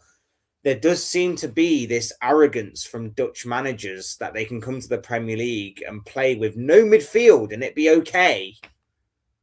Like, I saw this under Ten Hag. Ten Hag had the same problem. He decided to go with no midfield and leave the defense completely exposed. And guess what happened? He didn't win. He didn't win. He got sacked. He lost a lot of games. He dropped a lot of points. He barely won.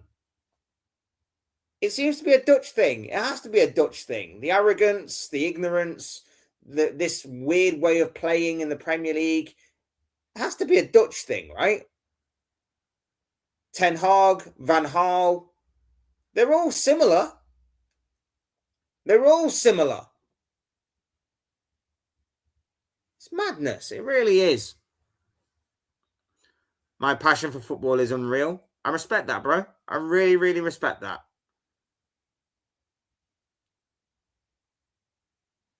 I really, really respect that. Mamadash Silly. I mean, I imagine a lot of rival fans are probably using that. But again, I don't understand the hatred for Mamardashvili. I really, really don't. I don't understand the hatred. I don't know what more the guy can do. Look, again, I'm not going to say he's been perfect. I'm not going to say that, he hasn't been at fault for a couple of goals at the very least, because maybe he could have done better with a few of them. But at the same time, I'm not going to sit here and tell you that he's been god-awful and that, he's as bad as, say, Andre Onana was at Man United. Like, I'm not going to sit here and tell you that, because that would be a blatant lie. So, again, I don't know what more the guy can do. I really, really don't. Lemens will be the best goalkeeper in the world in a few years. Maybe a bit of a stretch there, my dude. Big up Nate was in the building. Hope you're doing well, my friend. It says, how is it, Fletch? What a disaster of a season under the arrogant manager. For me, just been evident the standards dropped. Slot hasn't shown us a glimpse. He could turn it around. Players fed up. Well, this is why it ties into the title of the video, bro. I hope you're doing well, by the way, and thank you for joining us, obviously. And I hope your Monday is going pretty well. But ties in with the title of the video, like, I think he's lost the dressing room, and I don't think, and I've been thinking this way, obviously, for a long time. But the game against Villa, the players showed no fight, no passion. Champions League football could be all secured. You could go into the final game of the season as it should have been intended. A game in which there's no pressure, there is nothing to fight for, and you're going into it with the best intentions of giving Mohamed Salah and Andy Robertson the most perfect send-off into the sunset that you can imagine. Instead, it's been a season which has been tragic. It's been a season in which it's been a disaster, as you mentioned. There's no trophies to fight for. There is nothing on the line other than potentially Champions League or Europa League football, which obviously, if it's the latter, then that's going to be so painful again next year. But the standards have certainly dropped. We didn't get rid of this manager when we had the perfect opportunities to throughout the course of the season. We decided to stick with him, and we have just left this season to hang out and dry. You're 100% correct, dude. Like, I can't pick fault in what you've said. It's been the same rinse and repeat story, game in, game out, since the beginning of the season. Opposition teams drew up a blueprint on how to beat Liverpool right from the off, right from the first whistle, and they've just passed it between opposition to opposition teams on how to beat us. And we have done absolutely nothing to tear up that blueprint or to make teams change their approach. Opposition teams play the same way. They play the same way. They play through us, and we've done nothing. And it doesn't matter what personnel that we put out there. It doesn't matter what rotation we do. It doesn't matter what formation he tries. The style, the substance is just not there from Arne Slot. And that falls on some of the players as well. Do not get me wrong. Some of these players are not beyond criticism. We have criticized the vast majority of these players throughout the course of the campaign. But at the end of the day, I refuse to believe that it is all down to the players. I refuse to believe that these players are just simply bad players that have developed bad habits and being bad overnight from last season, where whether they were playing for Liverpool or not, they were absolutely unbelievable. And a lot of teams would have given their left arm just to sign the players like Alexander Isak, like Florian Wirtz. Even in some cases, the likes of the best left back in the Premier League last season in Milos Kerkez, or even one of the most exciting prospects at right wing back in Jeremy Frimpong. Whoever it was that we signed last season, a lot of clubs would have been interested, and yet we're the ones who got them, and yet Arne Slot has got no idea what to do with them. And he has shown no signs of improvement. We have shown no signs of good consistency or even an attempt to get better. Our way of playing is to hope the opposition gift us a goal by a horrendous error. Failing that, we may get a goal from a set piece, or we may give the ball to a 17-year-old kid and go and do a moment of madness and magic. And he may do it, but he's a 17-year-old kid. Why are we putting everything that we have on our attacking prowess on the shoulders of him? And the only reason, by the way, let's not forget this as well, people. The only reason why Ngamoa is playing as many minutes as what he is doing this season right now is because Isak can't stay fit. Ekatike is injured. Salah's been injured for the past several weeks.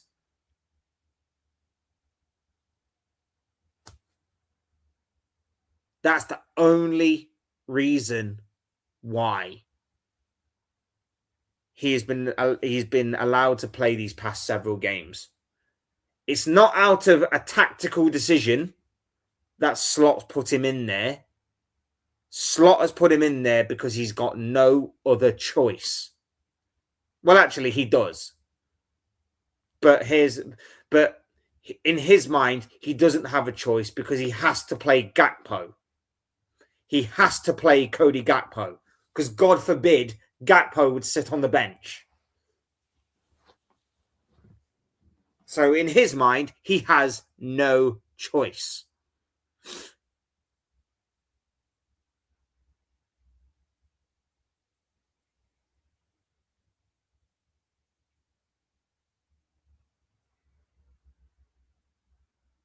It's so bad. It's so bad. But yeah, I couldn't agree with you more. Camden, appreciate the comment, bro, but I will not be reading that out aloud, of course, because I actually read ahead on those things. But appreciate you stopping by anyway. Indeed, Mamardashvili has been good. Defense, however, has been poor. Again, I don't understand why a lot of Liverpool fans are suddenly turning on Mamardashvili. It just seems so strange to me.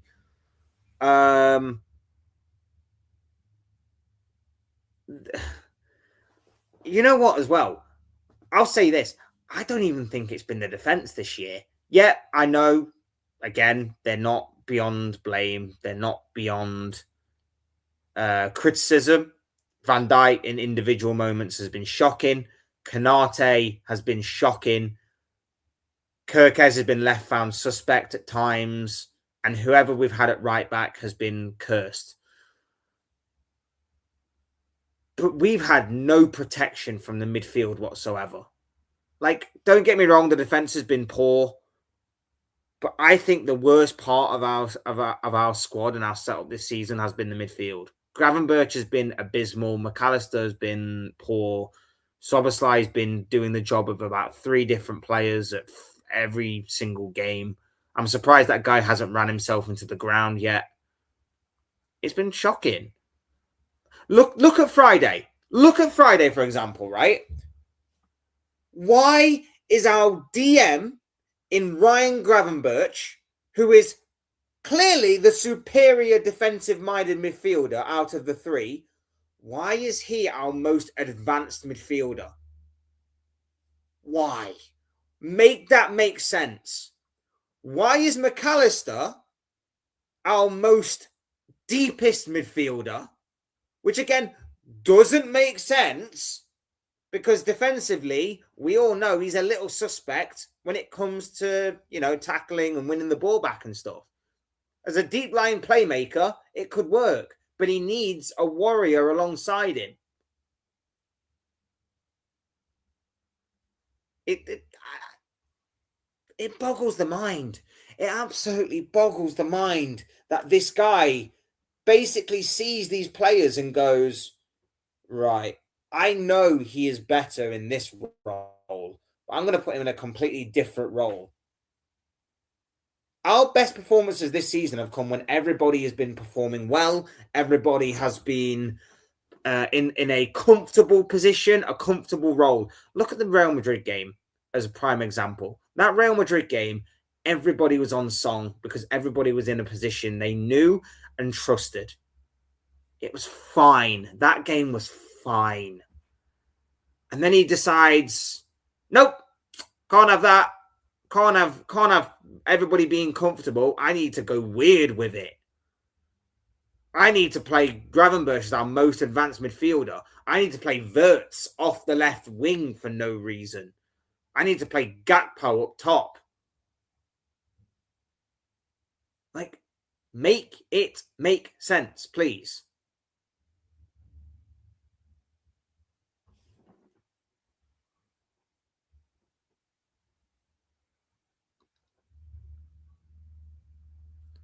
I am mixing him with another Alonso.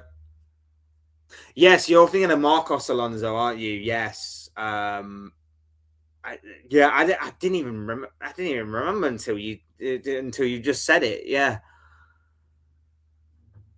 I didn't even think. The squad of players are still good enough to at least challenge for the title. It's clear it slots out of his depth. Klopp proved that he could improve players. Big up Nate is in the building. Love to have you here.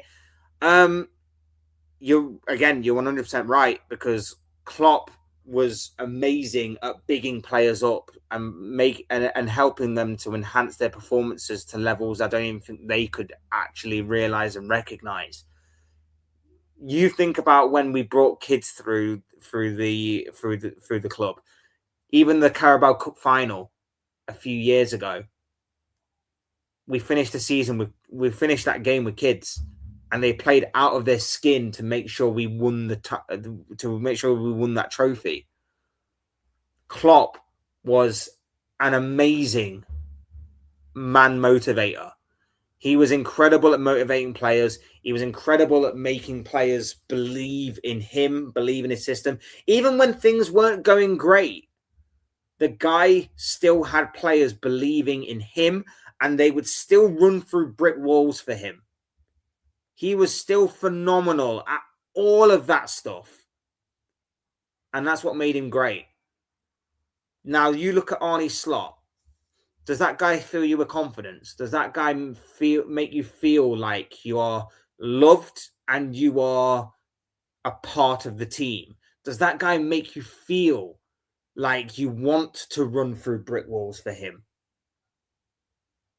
I get cold vibes. I get extremely cold, chilling vibes that he's not as passionate. He's not as energetic. He's more standoffish and he's more, I can't bother with this.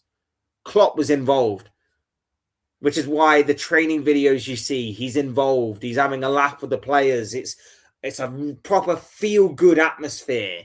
Even when things were going wrong, even in seasons where, we finished third after a horrible, horrible year, or we finished 5th in the Europa League, there was still elements of that team that was stating like, look, we really trust in this guy. We really love this guy. We just can't do it to the level that we did last season or the season before. We just can't do it. Our legs have gone. We need to be resurrected in the midfield. We need to be resurrected in defense, whatever the case may be. Like, Slot does not fill me with that same confidence or that same ability as what Slot does. And it makes me appreciate and love Jurgen Klopp even more. What say we pull a domestic double? I take it. But damn, dude, Arsenal have not even been really great this season and wins it. Yeah. Again, you're spot on. I say that about City, about them not being at their best and could still win a treble, like you say. But Arsenal, like I say, and that's a frustrating thing from a Liverpool fan as well. If Arne Slot had actually pulled his finger out this season, we might have actually won the Premier League this year again. We might have actually done something that I've not seen in my lifetime as a Liverpool fan. We might have actually retained a Premier League title. We might have actually gone on and won a Champions League title, because everything at the beginning of the season was set up to compete for those things. And yet, this bold-headed Dutch fraud decided, no, that's no fun. Where's the fun if we just win it every year? I'm going to go rogue and go weird with it. Oh, here he is. Here's Niche Fan. My guy. How you doing, bro? Hope you're doing well. Hope you're doing well after that incredibly fortunate victory against Nottingham Forest yesterday. Clear handball, by the way. The man with the best hair on YouTube. Your glory days are over. Gonna die. Gone like a fart in the wild. Liverpool is finished. Big up, bro. Glad you finally made an appearance. You only seem to when Man United win, by the way. So, yeah, but glad you're here. Glad you're okay, my friend. Glad you're okay. Always good to talk to you.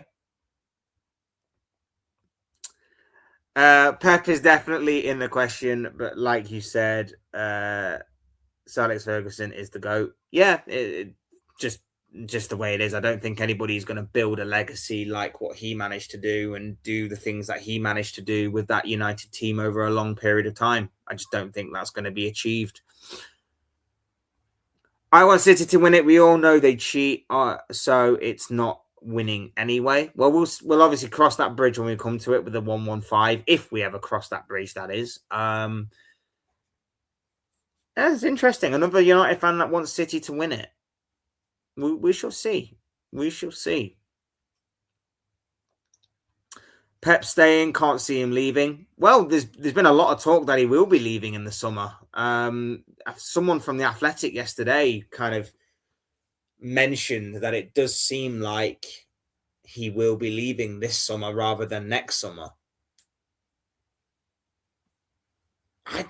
I don't know, I think it might depend on whether he wins the Premier League or not. If Arsenal managed to bottle it from this position, that would be hilarious in of itself, and we obviously need a conversation about Arteta. But I think if City were to genuinely go on and win the league from here, which is unlikely given obviously the fact that it's in Arsenal's hands, I think he leaves, because what better way to leave than by winning a domestic treble? You win a domestic treble, you set the team up perfectly for the next manager to come in. Enzo Maresca comes in because that's seemingly where City are heading next. They're heading with Maresca.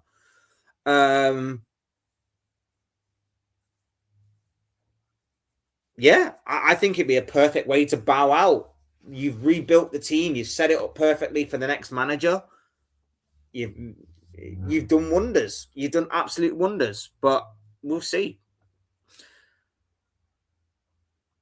Big up Alf is in the building. Lovely to have you here, my bro. Guys, if you haven't already, go and check out Alf's channel. He's doing some absolutely amazing stuff over there, doing some watch-alongs, some great live shows as well with some top guests. So please do go and check out Alf's channel. There's something for everyone. Even if you're not a City fan and you want to maybe broaden your footballing horizons a little bit, there is probably something for everybody over there. So go and show my guy Alf some love and some support. Club Bruges beat Union Saint-Galois 5-0 in a title-deciding game. Bruges was subbing on academy players after 60 minutes. Wow. Club Bruges take enormous pride in their academy. They've always got some good youngsters over there, some promising ones at least. But yeah, that's damn. They won it in style. They won that competition in style. Kyle Walker could do the funniest thing today. Oh, could you imagine? Could you imagine? It's 0-0, 90th minute, and Kyle Walker has his Vincent Kompany moment. Vincent Kompany against Leeds moment. What a moment that would be.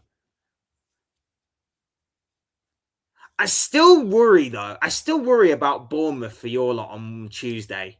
I still worry for your lot against Bournemouth, which is why I don't necessarily think tonight's result matters. I mean, obviously, if Arsenal were to lose, you're going to get the Arsenal fans that are going to be in meltdown, which is going to be hilarious. But I've just got a weird feeling that even if Arsenal were to drop points tonight, and it would be typical of what this Premier League season has been so far. But even if Arsenal were to lose tonight, I've just got a feeling like your team won't be able to capitalise on Tuesday. I think if you were against any other club other than Bournemouth, I think you'd be fine. I think you'd be, with the possible exception of Man United, I just think any other club, you'd be fine. I've just got a weird feeling about Bournemouth. I really, really do. We're getting Enrique in 2 years and a Qatari buyout, 3 billion new Trafford, debt wiped, and 800 million in new signings. 2 years, lad. Just have to put up with Carrick until the deal's done. That's fantastic. Congratulations. I didn't even know that could happen in Football Manager. But fair play to you, dude. Fair play to you. Didn't know that could happen in Football Manager. Or is it EA Sports? Is it the FIFA version of events? I don't know, man. I don't know. But it could be a dream. It's one of those three things. It's a dream, Football Manager, or EA Sports career mode. I don't know. But either way, that is perfect. Well done. Good for you. PSG is spanking them in the Champions League final. I hope so, my dude. I hope so. I mean, it won't necessarily be a humbling if they win the Premier League. If they lose both, though, oh my days, the meltdown will be generational. If they lost both, if they lost the Premier League from this position, it'll be big anyway. But if they lost the Premier League and didn't go on to beat PSG, oh my God, there is not going to be enough popcorn in the world to sit there throughout an entire summer, World Cup going off in the background, but watching Arsenal content. That is going to be mint. And you know, if they do lose both from here, no Arsenal fan should have, if they actually have the guts to show their face on camera or on any form of social media, then fair play for you having the stones to do that. But if they lose it from here, a lot of Arsenal fans are going to have to go into hiding. They're going to have to go into hiding. Oh my God. Could you imagine? Could you imagine? Big ol' Gerson is in the building. Lovely to have you here, my bro. Hope you're doing well on this Monday morning. Says Arsenal fans are counting their chickens before they've hatched. Burnley can even derail their title hopes because this is the Premier League. Everything is possible in this league. Absolutely, it is. Bear with me just 1 second, people. Bear with.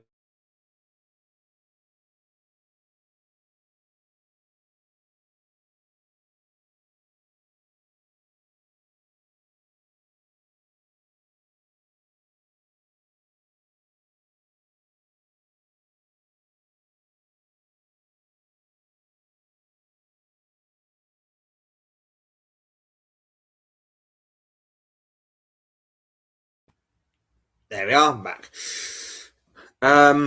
But yes, I mean, look, you can never take anything for granted, and we've seen Arsenal fans take games before for granted, and they've ultimately came back to bite them hard.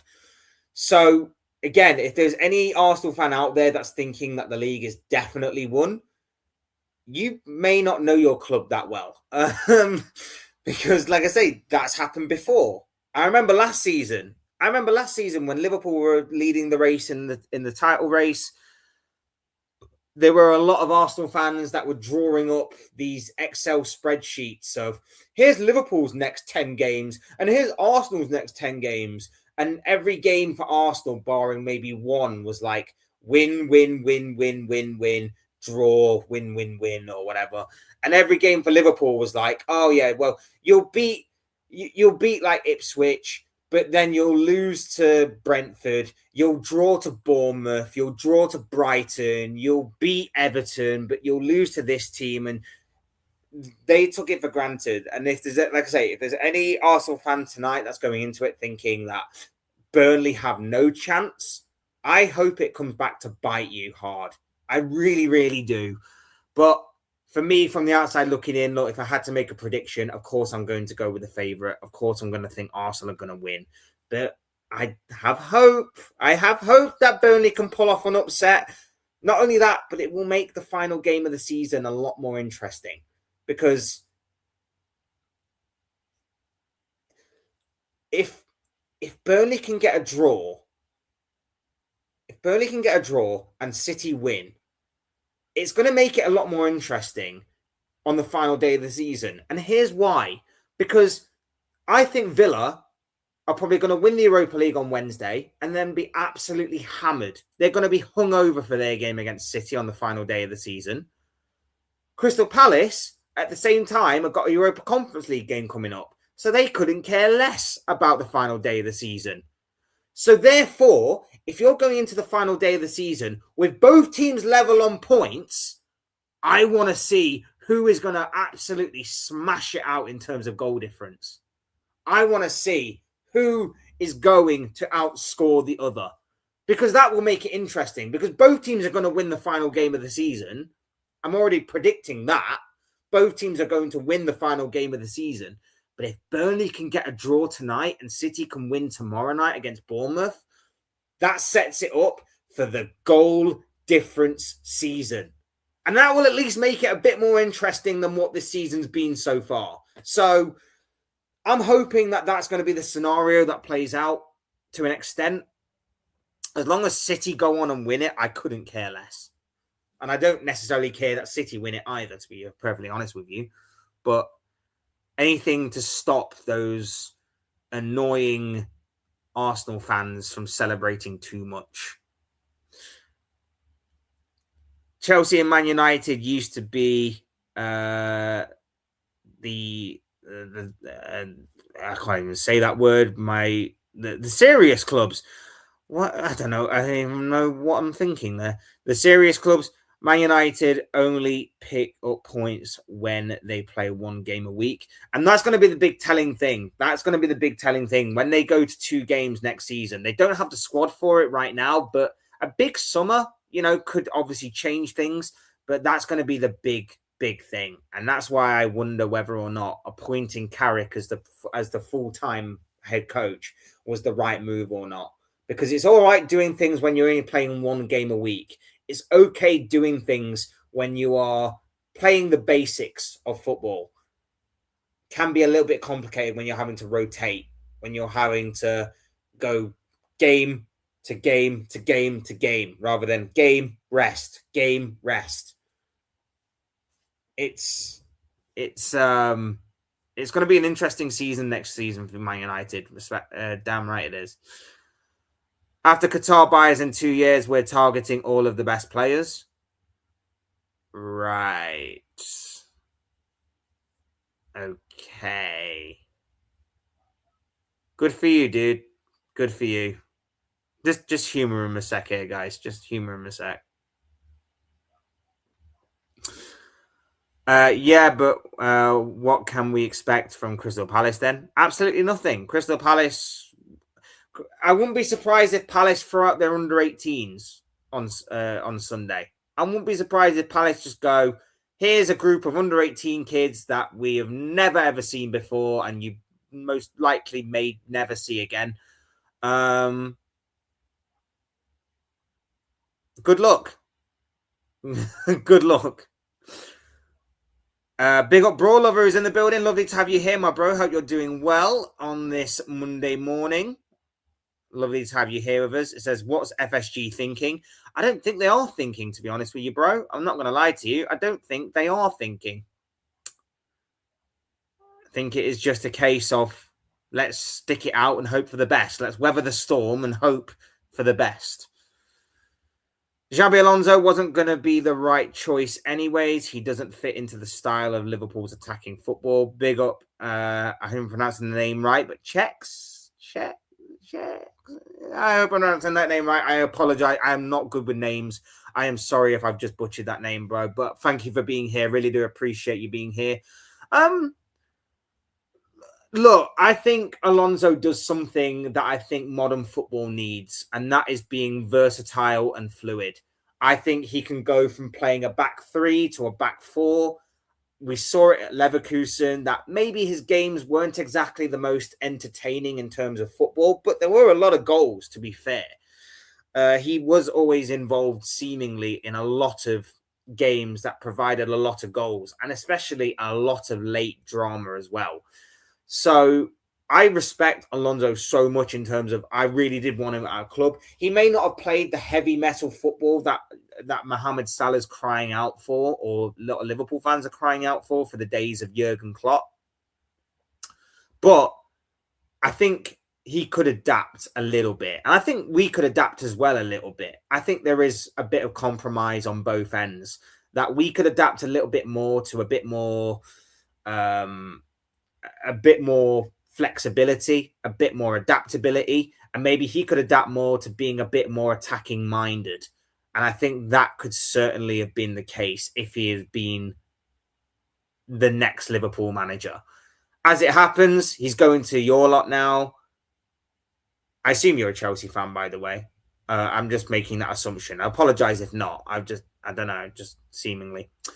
But he's going to Chelsea now. And again, I think it's a perfect move for Chelsea. I think it is the big step in the right direction for the Blues. And I think his style of play is going to be suited, because he's not... Everyone thinks, oh, he's going to be defensive minded. Oh, he's going to play a back three. Back three doesn't work in the Premier League. Well, he can play a back three, but the way that his system is, it's so fluid that it could morph into a back four, a back five, whatever the case may be. I think whatever he feels like is needed, I think he can adapt and he can modify his squad accordingly. So I think it's a very, very good move for Chelsea. I feel like it would have been a good move for Liverpool as well, but it just wasn't to be, because our owners are stupid. Very, very, very stupid. Honestly, concerning, owners aren't moving like Liverpool are a big club. Preaching to the choir, dude. You're 100% correct. It's I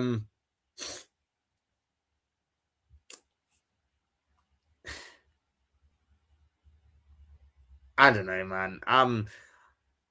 I'm sick of this manager. I'm sick of this season, and I'm sick of these owners for letting it drag on as much as what we have done. There is no need to let it drag on as much as this, as much as they have done, and yet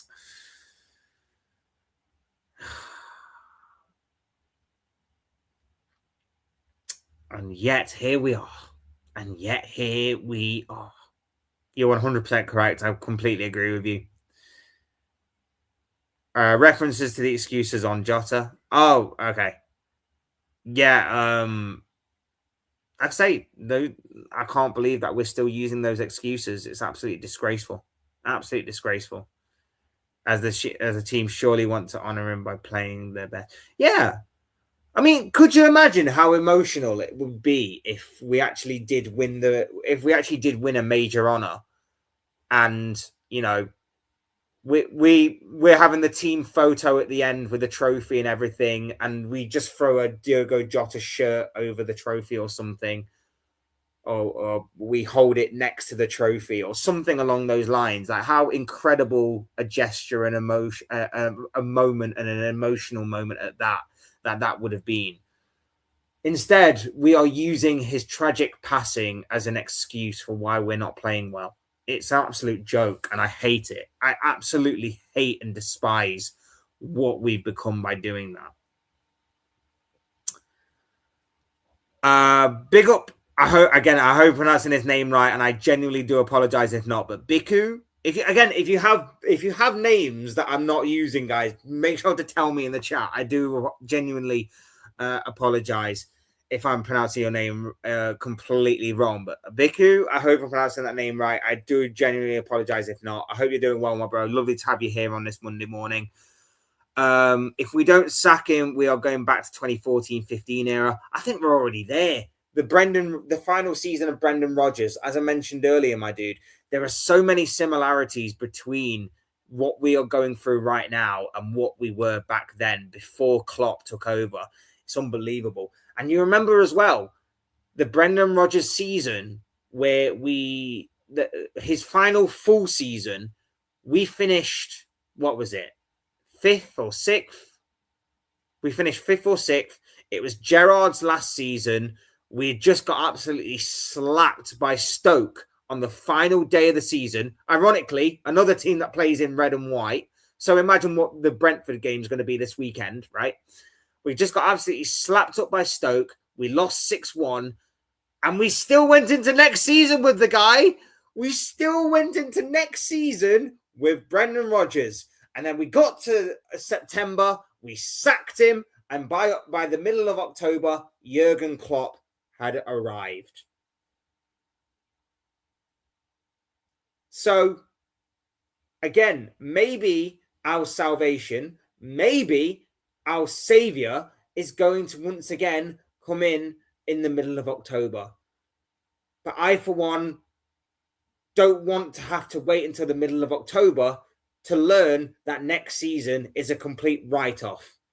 I want to actually compete next season for something and have a fun season in which I actually enjoy watching Liverpool games again, in which I can't wait to watch Liverpool games again, in which I like the football that we are playing again. But it doesn't seem like we're going to be getting that. Struggling every time, 100% correct. Luis Enrique wants to manage in England. Seems like Liverpool will be the right club for him. That would be the most perfect and dream scenario. The only problem is that I don't think we're going to get him.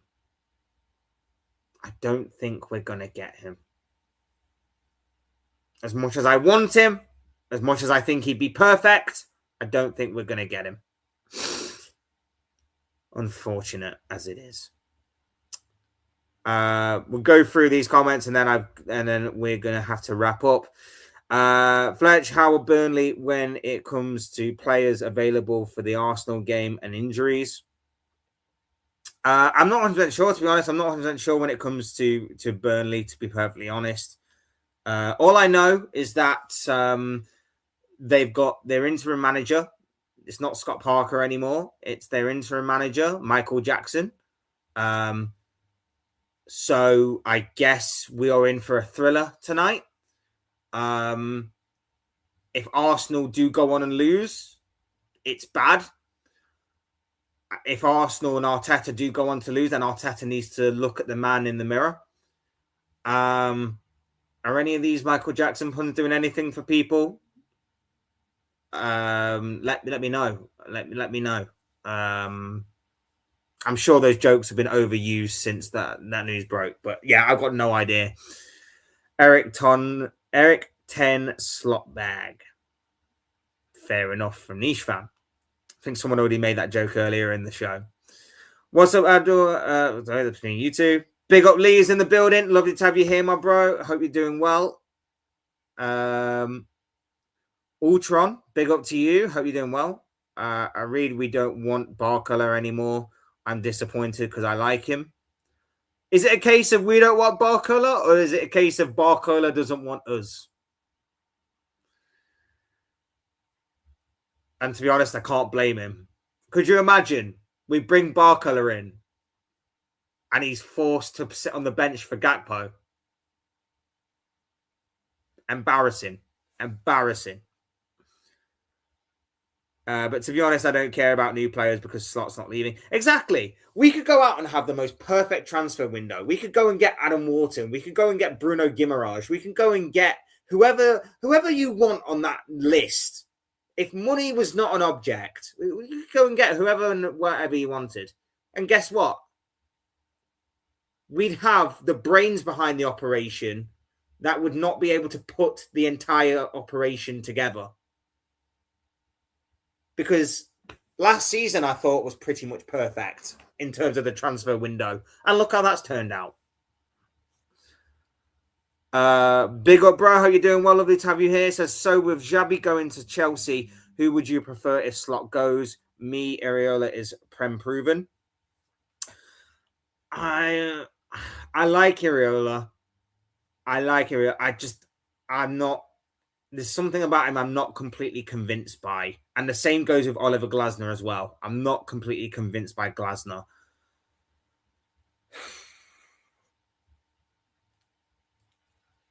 So, Luis Enrique would be my dream choice.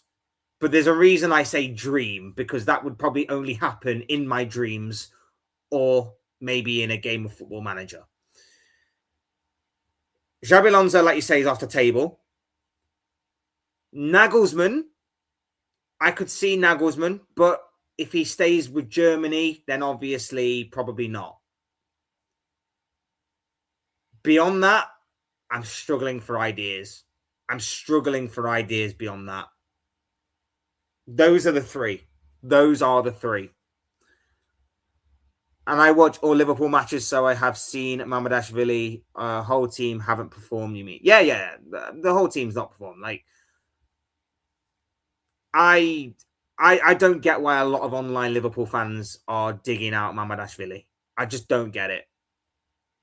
Like, don't get me wrong, deserves a fair share of the blame. But people are like going like he should be stopping everything that's thrown at him.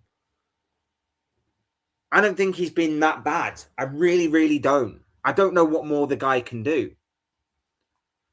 Mamardashvili bad because the defense shit, but the defense shit because the midfield. The biggest problem is the midfield. They are soft. They are weak. They are soft. A joke. Horrible midfielders. I said the same thing earlier, bro. We're on the same wavelength. I said the same thing. The midfield offers no protection. Why? Because Slot doesn't play with a midfield. It must be a Dutch thing. Because as I said earlier, Ten Hag did the same thing with United. Van Gaal did the same thing with United. And that guy who managed, was it De Boer at Crystal Palace, did the exact same thing with Crystal Palace. There is no midfield. It must be a Dutch thing. To play with no midfielders whatsoever. It must be. Slot lost the dressing room last season. It's taken you this long to realise that. I mean, not necessarily, because last season they still managed to pull it together to win the Premier League. It was at the, I'd say it was at the beginning of this season that it all fell apart. He just tried to do something completely stupid, which was change the entire philosophy of what Jurgen Klopp had built. Rather than do what he did at the beginning of last season, which was use the Klopp DNA, but just tweak a few things here and there, He decided to get rid of it completely and then go, here's my way of doing it. Well, why'd you buy all these players then? Because they don't fit what you're trying to do. Like, you've bought a dangerous counter-attacking team with pace, with power, to use to try and do a possession-based setup. It doesn't work. Pep to Liverpool, could that happen? Surely not. Again, only in our dreams, bro. Only in our dreams. If Arsenal drop points, Man City players are going to be fired up. We are at our best when we're fired up. You're at your best this season when the pressure's off you. When the pressure's off you, you're at your best. For example, when you beat Arsenal a few weeks ago, the pressure was more on Arsenal to get the job done than it was your lot to win, in my opinion. And again, you could argue that in order for you to keep the Premier League title race going, the pressure was on you. But you've already won the Premier League a dozen times. Half a dozen times. You didn't need to do that. When the pressure's been off you, when you've been chasing, the pressure has been all right. When you actually had the opportunity to lead Arsenal, that's when you fell off. That's just my opinion anyway.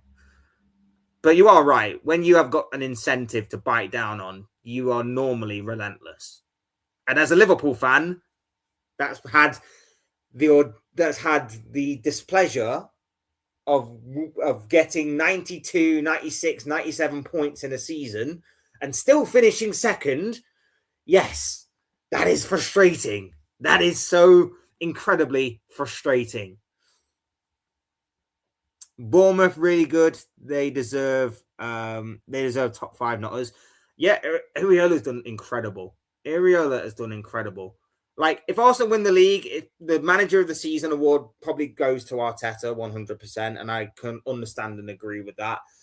But Iriola's got to be within a shout. The guy lost 4 of his 5 defenders and goalkeeper in the beginning of last season, and lost his talisman in Semenyo in the January window, and has still managed to get top 5. So what the hell is Arne Slot's excuse? That guy lost 5 big players. He lost his goalkeeper. He lost 3 of his normal 4 defenders, and he lost Semenyo. The guy has still managed to get them to a top 6 finish. Big old True Gunner, big old Josh who's in the building. Lovely to have you here. Guys, go and check out True Gunner's channel. He's an Arsenal fan, but he's actually one of the better ones. He's one of the better Arsenal fans. He's an absolute legend, doing some incredible stuff over on his channel, whether it be about the Arsenal men's team or the Arsenal women's team. He does a bit of rival chat in there as well, so there definitely is something for everybody. So do go and check out True Gunner's YouTube channel, doing some absolutely wonderful stuff over there. Go and show him some love and some support. It definitely isn't done yet. We can't come into tonight's game being complacent. You're 100% correct. The moment you do is the moment you give up. In 2022, we drew 3-3 to bottom of the table Southampton at home, and they were relegated, so you can never say never. I remember that was the run of 3 results that cost you. Didn't you draw? You drew to us, if I remember correctly. You were 2-0 up in that game, and you drew to us. You drew to Southampton, and I want to say it was West Ham, but I could be wrong on that one. It was like may have actually been Man City. Now I've said it, but I want to say it's West Ham for some reason. I don't know why. But you drew another game, or you dropped points in another game. I don't remember. Memory is not working right now. But yeah, 100% correct on that. Like, never take anything for granted, especially not in this league. I think we win and City beat Bournemouth, so it will go down to the final day of the season. City have been in position many times before 2012 moments, 2021. I think it was they beat Villa on the last day to win it. It was 2022. It was a 2022 season because it was Liverpool's quad chasing year. And Gerrard and Villa raced away into a 2-goal lead. And then lost 3-2, which just did not need to happen, bruv. Did not need to happen. That could have been a phenomenal season for us. If it wasn't for Gerrard and Villa messing up, and if it wasn't for Courtois having the performance of a lifetime in the Champions League final, we could have won the quad that year. We could have won the quad. I disagree. Alonso can adapt. Yeah, I agree. Alonso can adapt. I think Alonso is someone who's flexible, adaptable, and can change. So I agree with that statement completely. Exactly the way that he translated I can't even speak. His formations was mental. Proper tactician, would have done well with your lot. Yeah, this is why I wanted him. I wanted him because I feel like there are a lot of different styles he can play. There are a lot of different formations he can play. I just feel like he would have been the perfect choice. But instead, we're stuck with Arne Slot going forward. And I may need to put my head in the oven. Because anything is better than... anything is going to be better than watching this absolute dribble for another season. I seriously, I can't put up with this for another season. It's just atrocious. Again, it's why I am hoping and praying that we've put all this out there, that Slot will be staying. Slot is the guy we're going with going forward, just to see if we can get the fans all on side to unite for one last hurrah, get Champions League football, send Mo Salah into the sunset with Andy Robertson and whoever else. And then in the summer, we go, look, we may have lied to you a little bit, but obviously we've got to think about what's best for Liverpool Football Club and not what's best for Arne Slot. Because at the end of the day, it's Liverpool Football Club, not Arne Slot FC. So we'll get everybody on side. We'll say that we're sticking with you. But you're gone. You are gone in the summer. I'm clinging on to that little tiny hope, that little spark of hope in my mind that says that Liverpool will do a U-turn and will get rid of him. But that hope is slowly dying. Slowly but surely it's dying. I hope that what's happened these past few weeks has changed FSG's mind, because it's not just the online fans that are upset, it's the match-going fans. The home fans are clearly upset, but the die-hard ones, the ones that go away, they are upset. They're the ones that are chanting for Xabi Alonso's name. They're the ones that are chanting Gerrard's name. They're not chanting Arne Slot no more. They're not chanting him. They're chanting for anybody but him.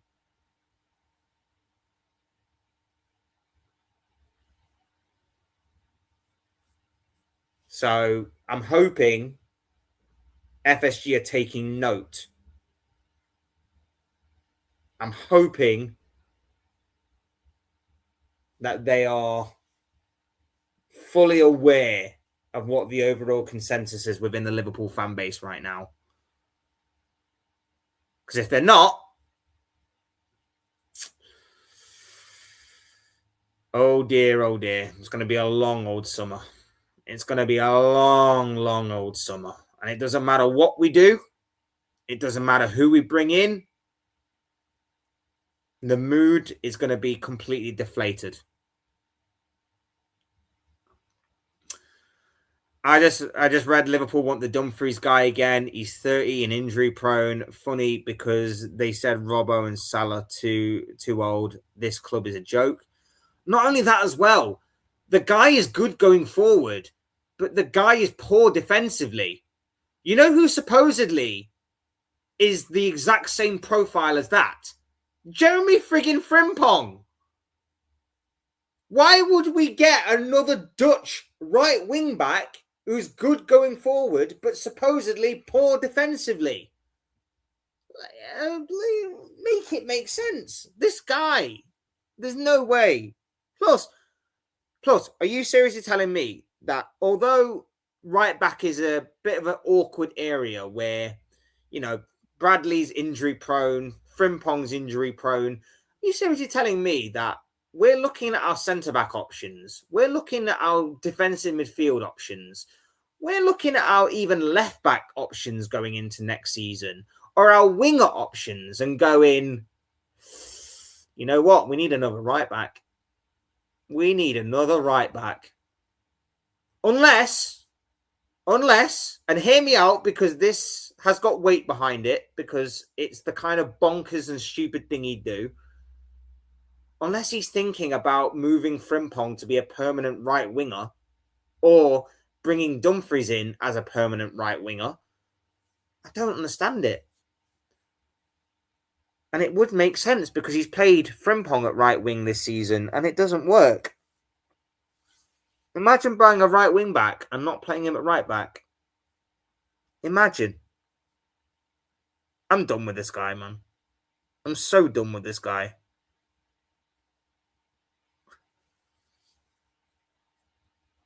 I'm starting to think Johnny Heitinger was the brains behind the operation all along. I'm starting to think that these mad ideas were being had by Slot last season, and Heitinger was there going, are you okay? Do you need your medication? You want to play Salah at right back? Are you insane? And he was going, oh, you're right. And then this year, Heitinger left, and Slot's not been taking his medication, which is why he's been going out there and making these stupid, brain-dead decisions, saying the most stupidest things in interviews and press conferences, and has absolutely lost the plot. He's absolutely lost the plot. Anyway, that wraps it up. What a show. What an incredible rant of just under 2.5 hours. I really do appreciate each and every single one of you for being here. You guys are absolutely awesome. True legends. Like I say, go and check out the channels that have been in the chat today. True Guna and Alpha especially. Absolutely wonderful. If anybody else has got channels that they want to plug as well, feel free to do so. But yes, thank you all so much, one and all, for being here. Really do appreciate you all. Make sure you're hitting that like button and subscribing on the way out. Really do appreciate it from each and every single one of you. You guys have been absolutely awesome. I really enjoy these more therapeutic chats this season, just to get it all out there and off my chest. But it's really been good. I really enjoyed today's show. No, thank you, Dean. Thank you, Dean. I absolutely appreciate it from you as always. You guys, like I said, been absolutely awesome. As I say, hit the like button out, subscribe if you're new. Both things are always and forever greatly appreciated. We've got some end of season content coming up. Of course, we're going to be looking ahead to the finals of Europa League, Europa Conference League for Palace, Champions League, obviously next week for Arsenal, PSG.